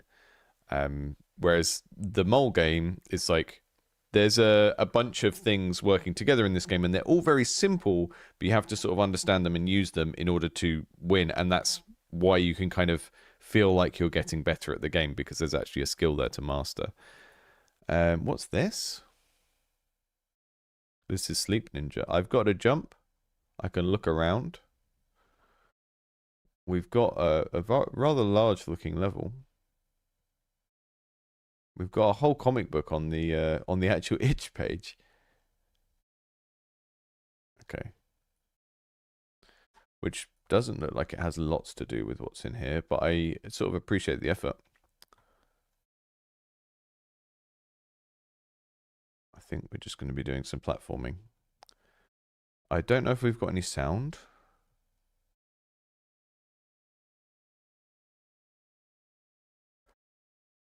Yeah, I checked. I looked at the grand strategy game Wordless War for about 30 seconds, and then I just decided it was too much and I couldn't really be bothered to try and work out how it worked, unfortunately. Conditional modulation of a mechanic. Squilpy knows what I'm talking about and has better words than I do today with my sleep-deprived brain. Yes, conditional modulation. That's what we're talking about. The mechanic still exists. It's just there's a condition in the world that makes it sort of operate slightly differently. You know, like switching between the surface and the tunnels, but you're doing it. It's like got a one-way condition on it that it works differently one way to the other.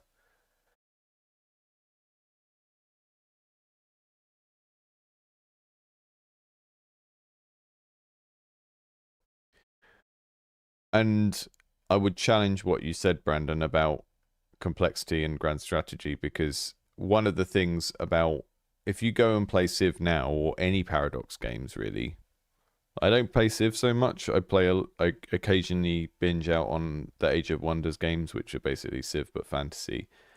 The actual actions that the player can do in any given moment are quite limited.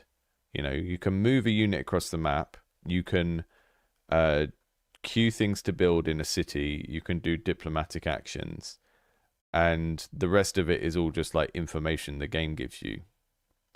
So there's loads of things in the game that are to do with like opening things up and looking at information and finding out details about a unit or a city or something.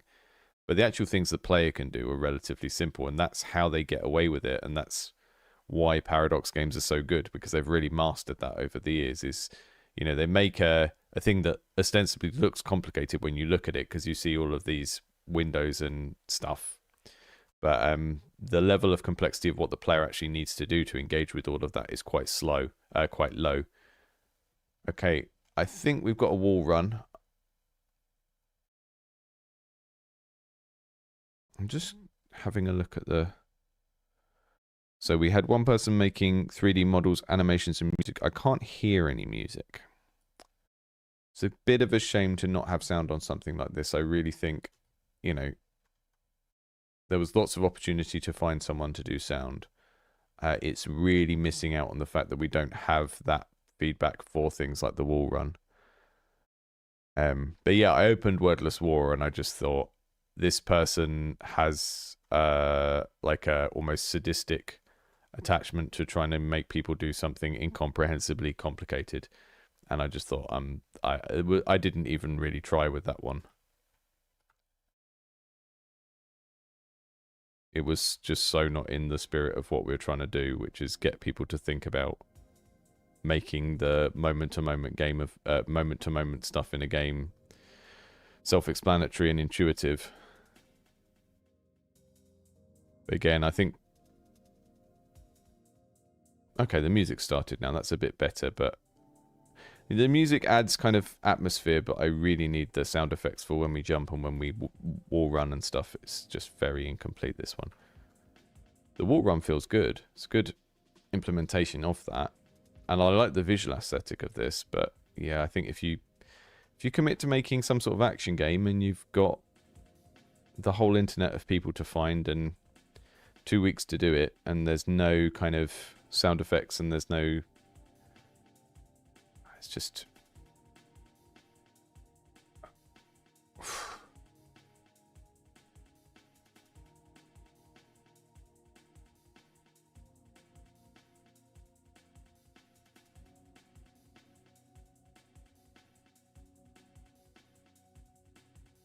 and just kind of becomes a bit of a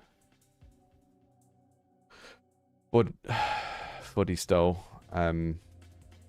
rage game rather than something that feels super nice.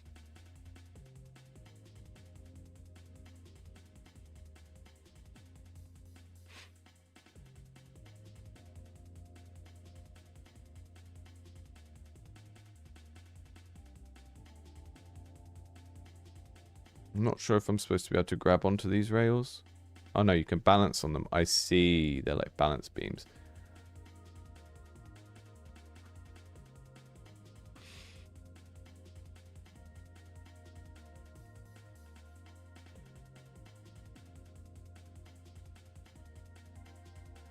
But yeah, there's the thing about the lack of like sound effects and VFX and stuff here is, as I always say, those things are emotional feedback. they teach you how to play the game. Like, I know in my brain what I need to do here. I know what all the controls are, but nothing in the game is like making me feel like I did a good job or a bad job, and that's not really helping my brain to sort of learn how to get better at it. Because we don't have that. We don't have the. So if you've played something like Blood Thief, when you're doing a wall run or a slide, you have these contact effects, which is like the screen shakes a little bit. There's like a sound or whatever. You've got all of that in terms of the way that the camera is manipulated here, but because we don't have the other stuff that indicates when you're in a wall run state versus, you know, there's no push off sound. If I do a wall run now and I try and jump and get over there, what should really happen is when we're in the wall run, we have a separate sound, and maybe there's like a slight shaking or like a vignette or something, like several things to indicate that we're in this specific state. And then when I jump off, we should get a whoop. And then when I land, we should get like a satisfying landing sound. And that satisfying landing sound is like the little kind of dopamine hit for the game to go, hey, you did it, right? Because visually, I will know I did it regardless if I manage to get onto that turquoise blob.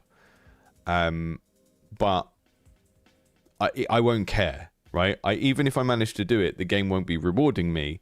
Whereas if it had the sound effects and it had that like nice, like crunchy feeling of landing, then I would feel compelled to carry on playing the game. And this is kind of what I'm trying to get people to care about, particularly with action games, is just making the moment-to-moment thing of it satisfying so that you want to keep playing it. And if you think back to the top-down action game a few games ago when I was killing all those skeletons, there was no sort of audio-visual reward for hitting a skeleton. There was a very small audio-visual reward for, like, killing them. But those are things that you should really... In a project of this size, you should kind of focus on getting those right. And I sort of did iterate that quite a bit at the beginning. Because otherwise it just feels like a technical prototype. And then when people are grading it and they're answering questions like, would I play a longer commercial version of this game? It's like, well, no, because... this doesn't really evidence that you can do the things that matter in an action game. And you probably still got lots out of doing this and learnt some stuff, and that's great. But you're being scored on criteria like, you know, how responsive is it? Would I play a longer version of this game? Do I find it compelling, i.e. do I want to carry on playing, right? That's the term I'm trying to get people to use instead of saying things are addictive or addicting, which is not a real word. You know, is it compelling? As I play it, does it make me want to play it more? We don't really have all of that feedback that makes it satisfying to jump around in a 3D space, so it's going to kind of score quite low for that. It's reasonably intuitive, though, because there's not much there to learn. And to be honest, if this had all of that, if this had the sound and VFX, the kind of very flat, low poly style would work for me art-wise. It doesn't need to visually be anything more than it is, but it's just missing the things that make an action game make you want to play it for longer.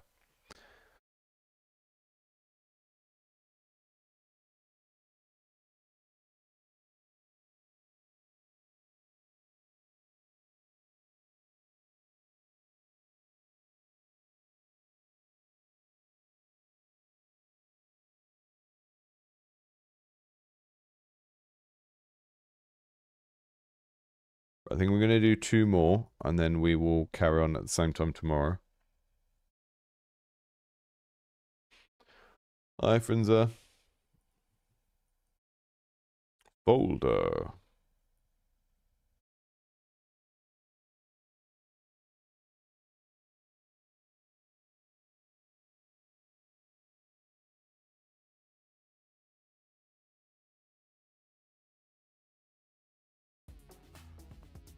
I mean, I'm not feeling too much exhaustion from... I'm just looking back in the chat. Who was that said? Squilpy said, are you feeling the exhaustion from playing a lot of Game Jam games? Not too much, but that's partly because the theme of this jam was sort of deliberately picked to try and give everyone a good voting experience.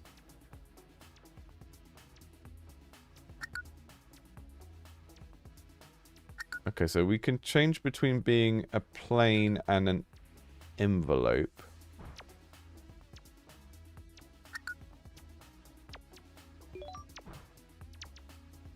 And we can shoot when we're this.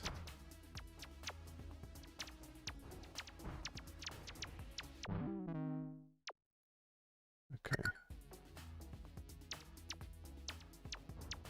So it's called folder.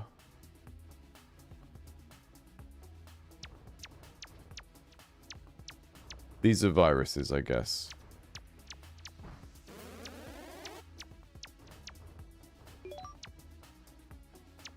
This is cute.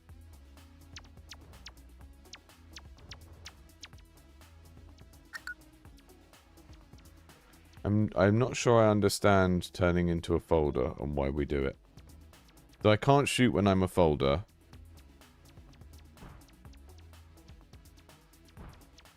I can get hit when I'm a folder. It doesn't seem to be a benefit to being a folder. And I have this like big area attack I can do when I can go up close to things and zap them like that. Which is nice. That creates a nice sort of risk-reward situation where you can zap a lot of stuff in one go, but you need to get close to it to do it, which is a nice kind of trade-off. Yeah, I'm not sure what the folder state is for. And these things are occasionally telling me to right-click, but right-click doesn't seem to do anything Oh no, right-click is the special attack, right? So...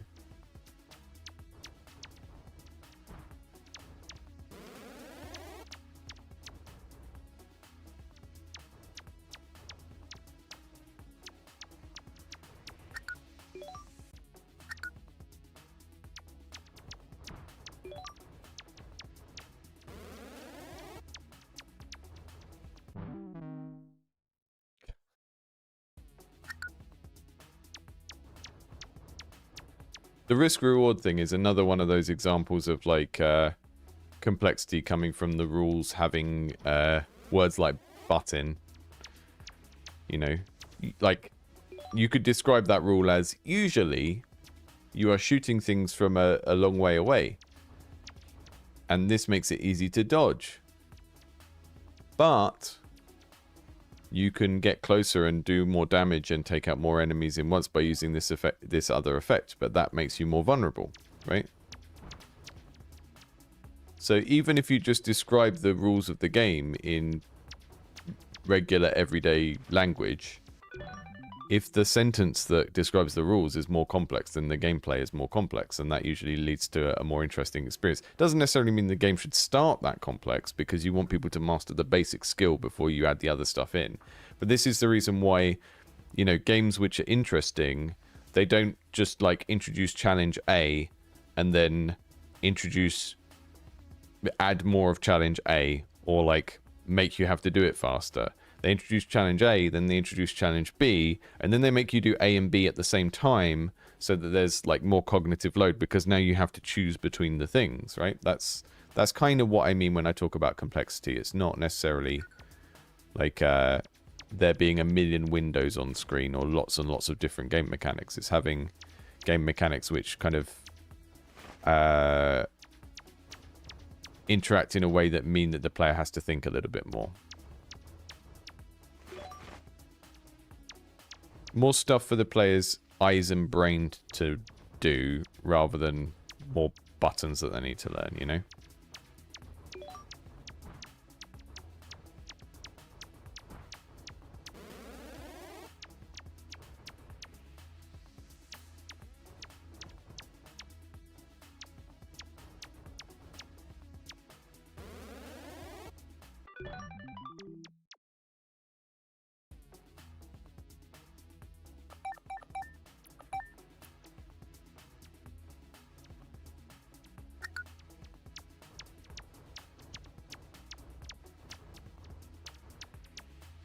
Oh, there's a dash with space as well that I only just found. That's cool.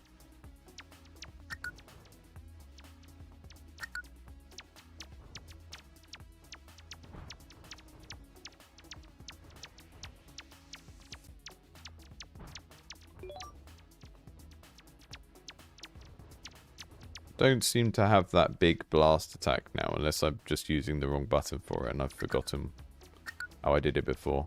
But I think you have to have an icon here, so you pick up a power-up and then it's... Ah, that's it. Though, okay, so those pop-ups with the mouse thing are basically saying this is a click right mouse button to use it to power up, but you have to fly into it. I think it's just looping now. I don't think I'm sort of actually progressing. So if I fly into that, I get the ability.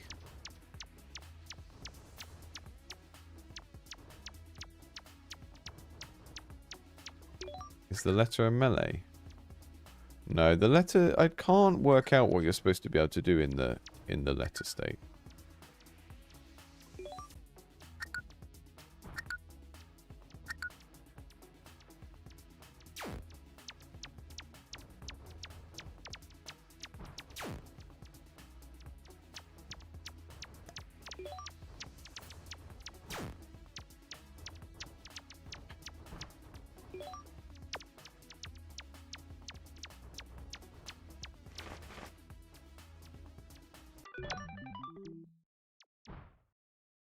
That's cool. I like that.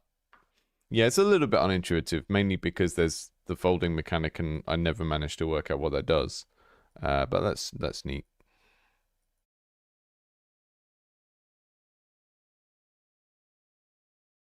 And the power-ups were just kind of classic shmup stuff, really. You've got one slot for like a extra weapon, and when you pick up a new one, it takes over the old one.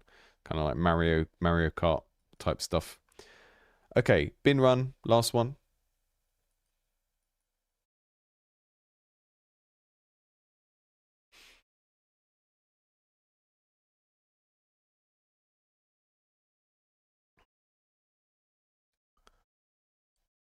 Shift to run. Hang on, you're not supposed to have the controls on there. You're supposed to explain them in the game.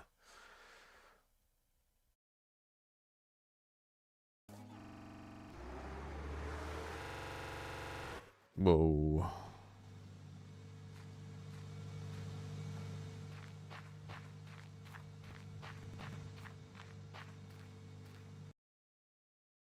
What just happened?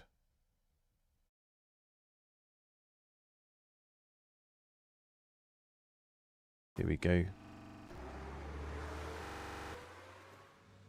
There's some good stutters there that are unintentional but kind of cool. Okay. I think we're supposed to get the I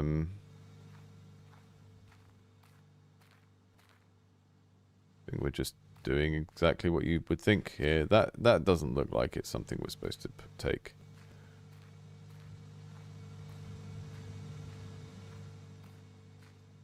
Let's just take the trash bags.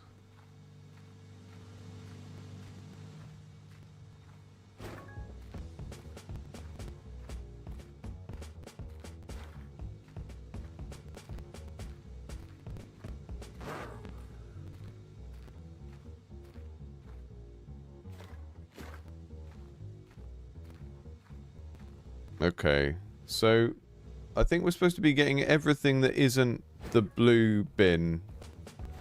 But it's kind of hard to tell which is which. But the first one is sort of...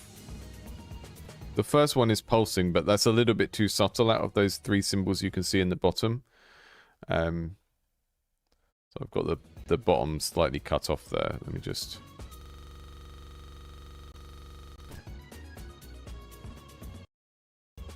So out of those four symbols at the bottom, the red and black one is kind of pulsating slightly. Which is like a trash can symbol. We've got like trash, food, recycling, and then the blue one, I can't tell what that is. Now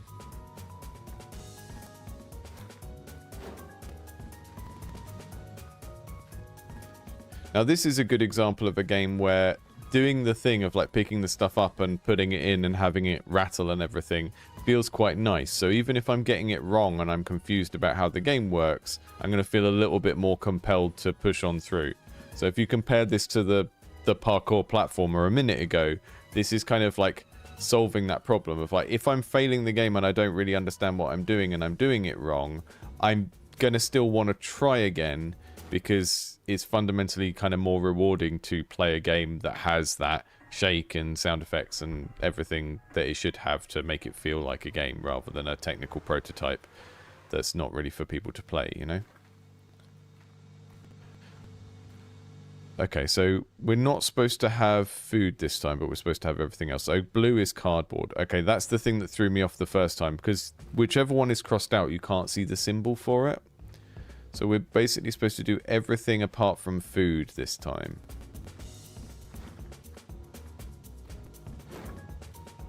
Any item that's not a food item we can put in. You know, I said before, like running around looking for things isn't necessarily interesting, but when you do it with a time limit, and also you've got this strategic element of like, do I follow the, or tactical, I guess, do I follow the van very, very closely, or do I go back for stuff?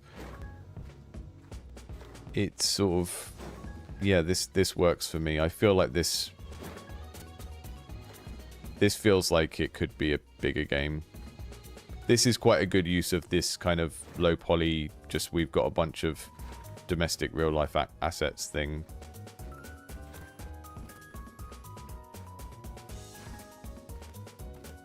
You'd still need to do a lot to turn it into a bigger game, obviously, in terms of like having enough variety and stuff.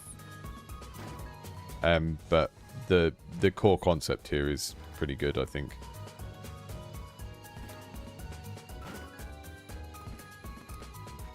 I think being able to throw stuff so that you had a bit more skill expression would be good. Like if I could do a click and hold to throw something further, and I could like deliberately go here and try and throw things and get them in without having to run up. But sometimes things might like smash if you miss. So I've got like a bag of trash. I'm a little bit far away from the trash wagon. I throw it and it goes in, and I feel great because I didn't need to run all that way. But if I get it wrong and it misses, it just kind of splats on the floor, and now there's loads of little individual bits of trash. And I can pick them up and put them in, but those 4 bits of trash spawned from breaking the bag don't add up to the same amount of points as putting the bag in. You know, putting the bag in is like 5 points, putting all the individual 4 pieces in is 1 point each. I get fewer points and it takes longer. Creating that kind of set of trade-offs would be really, really cool for making this feel like a game that has like a really broad kind of skill range that you can apply to it, right? You can throw stuff. Try with LM with. Oh yeah, you've got it. Excellent, cool. So yeah, let's see how that works, because that's gonna make it feel more like we're playing kind of old school Paperboy or something. Yeah, that's good. Okay, cool. So yeah, you basically want a way that can go wrong, right? So we can accidentally squish stuff and then create more problems for ourselves by taking the more skillful route and doing it unskillfully. But yeah, I wouldn't have maybe wouldn't have found that mechanic unless you told me in the chat. So that's the thing to think about. Right, we're doing everything except for recycling, and I'm not sure. I find the color coding a little bit unintuitive because the yellowy brown makes me think of cardboard and the blue makes me think of like plastic. So it's a little bit unintuitive, and I don't know if that's based on like what colors they actually use in specific countries or whatever for these things, but yeah, not necessarily what I would have picked for those. The throw takes a little moment to click in the first time.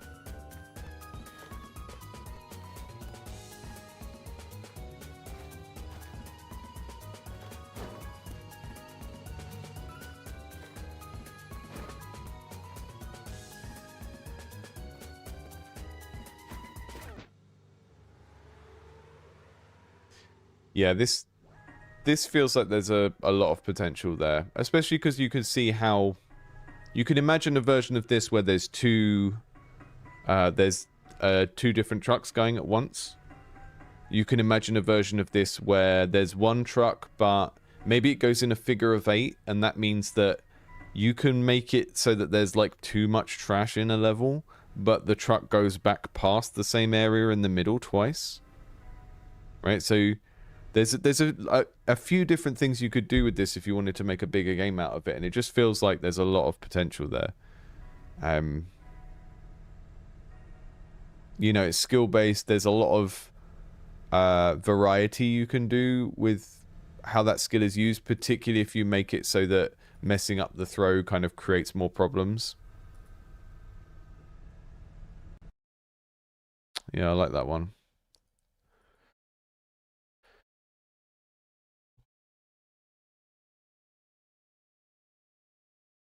So it was reasonably intuitive, but I wouldn't have found the throw mechanic. And part of the reason is sometimes when you click and you start holding it to charge up the throw, it needs you to click twice, and I wasn't sure. Maybe it was because I was running and I needed to stop. I'm not totally sure, but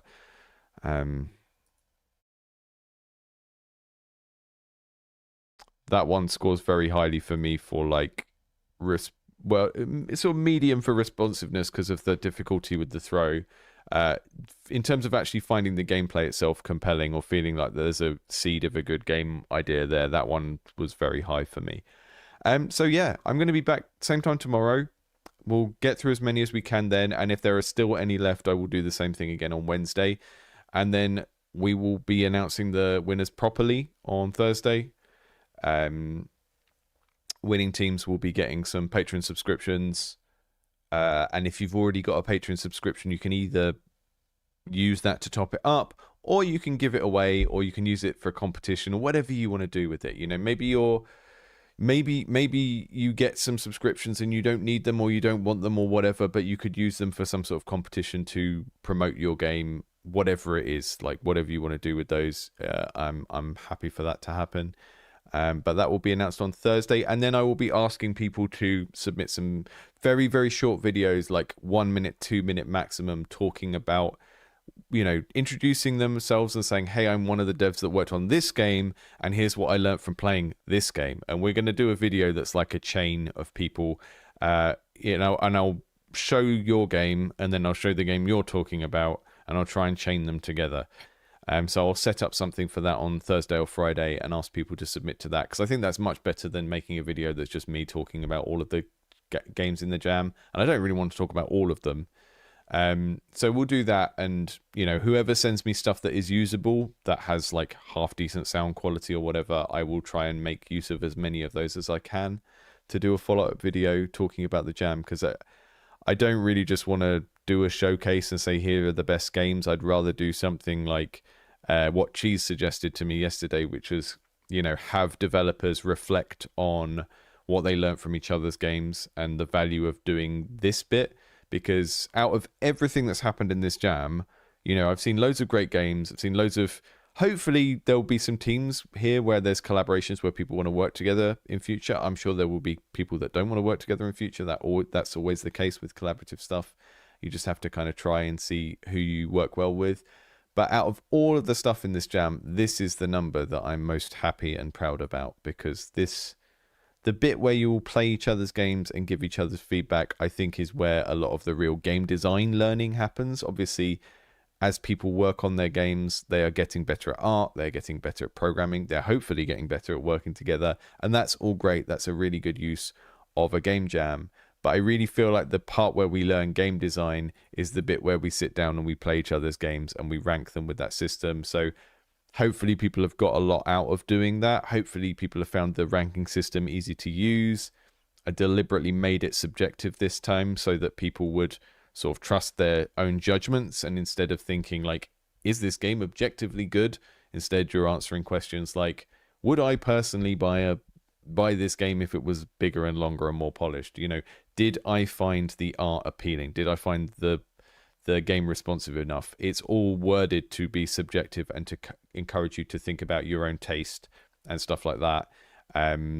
Because that's a lot of what game design is. It's having your own taste in games, having your own opinions about what a good game is, and then expressing that through what you make. And often when we play games and they're not very great because, you know, the developer maybe doesn't have the skills yet, I think a lot of the times that developer would tell you, if they were being honest, that they personally wouldn't play their own game. They definitely wouldn't like pay money for that game. And as I do my current experiment, where I may have told some of you about this, I am cataloging every game commercially released on Steam in May, and I'm working my way back through May at the moment and trying to do that. And I'm doing this experiment where I record my first impressions of them, and then a month later we're going to see how well they did. I would say about like at least 60% of the games released on Steam just have that vibe where I think if the developer was honest with themselves, they wouldn't have played that game themselves. And yeah, that's the kind of skill to develop. Obviously, we all have a big skill gap where we can't always make the games we want to make. But I think starting at this end of things and just trying to make sure that the kind of toy-like basic activity that someone is doing in the game proves itself to be worthy of being in a bigger game. And I think out of all the stuff that we saw today, the mole game, the trash game, trash sandwich, actually, we've had a lot of good trash-based games. They all felt like the seed of a bigger game because the actual activity you were learning to do as you did them felt like it could sustain for an hour or something and have variations built on it and all of that kind of stuff. And obviously, there are types of game where you don't need to do that. There are kind of short narrative things which aren't about learning a skill, and that's totally fine as well. But that's often the thing for me that makes me think, oh yeah, this could be a bigger game. Is does it feel like something that you could just keep expanding and adding variations onto very easily? Shop in Silence, the mine-based game that played the other day, that had that kind of quality to it as well. Kin to Kings, the kind of everything is crab but with dinosaurs, that felt very similar. And I think when you've worked on a little project like this, you kind of do get a sense of whether it could be a bigger game because you look at the game and the rest of the content kind of designs itself to some extent. You could just see what the rest of the game is and you can see people are having fun with it, and that's part of what game jams are for, is just to give you that initial validation on an idea and go, oh yeah, people genuinely find this fun. It'd be great if we got some analytics where you could see how long the longest person played your game for during the jam. That would be an interesting metric to get. But yeah, I'll see some of you again tomorrow, and thanks for joining for this stream. And when I get time, I will go back and put the timestamps in so people can find their games more easily.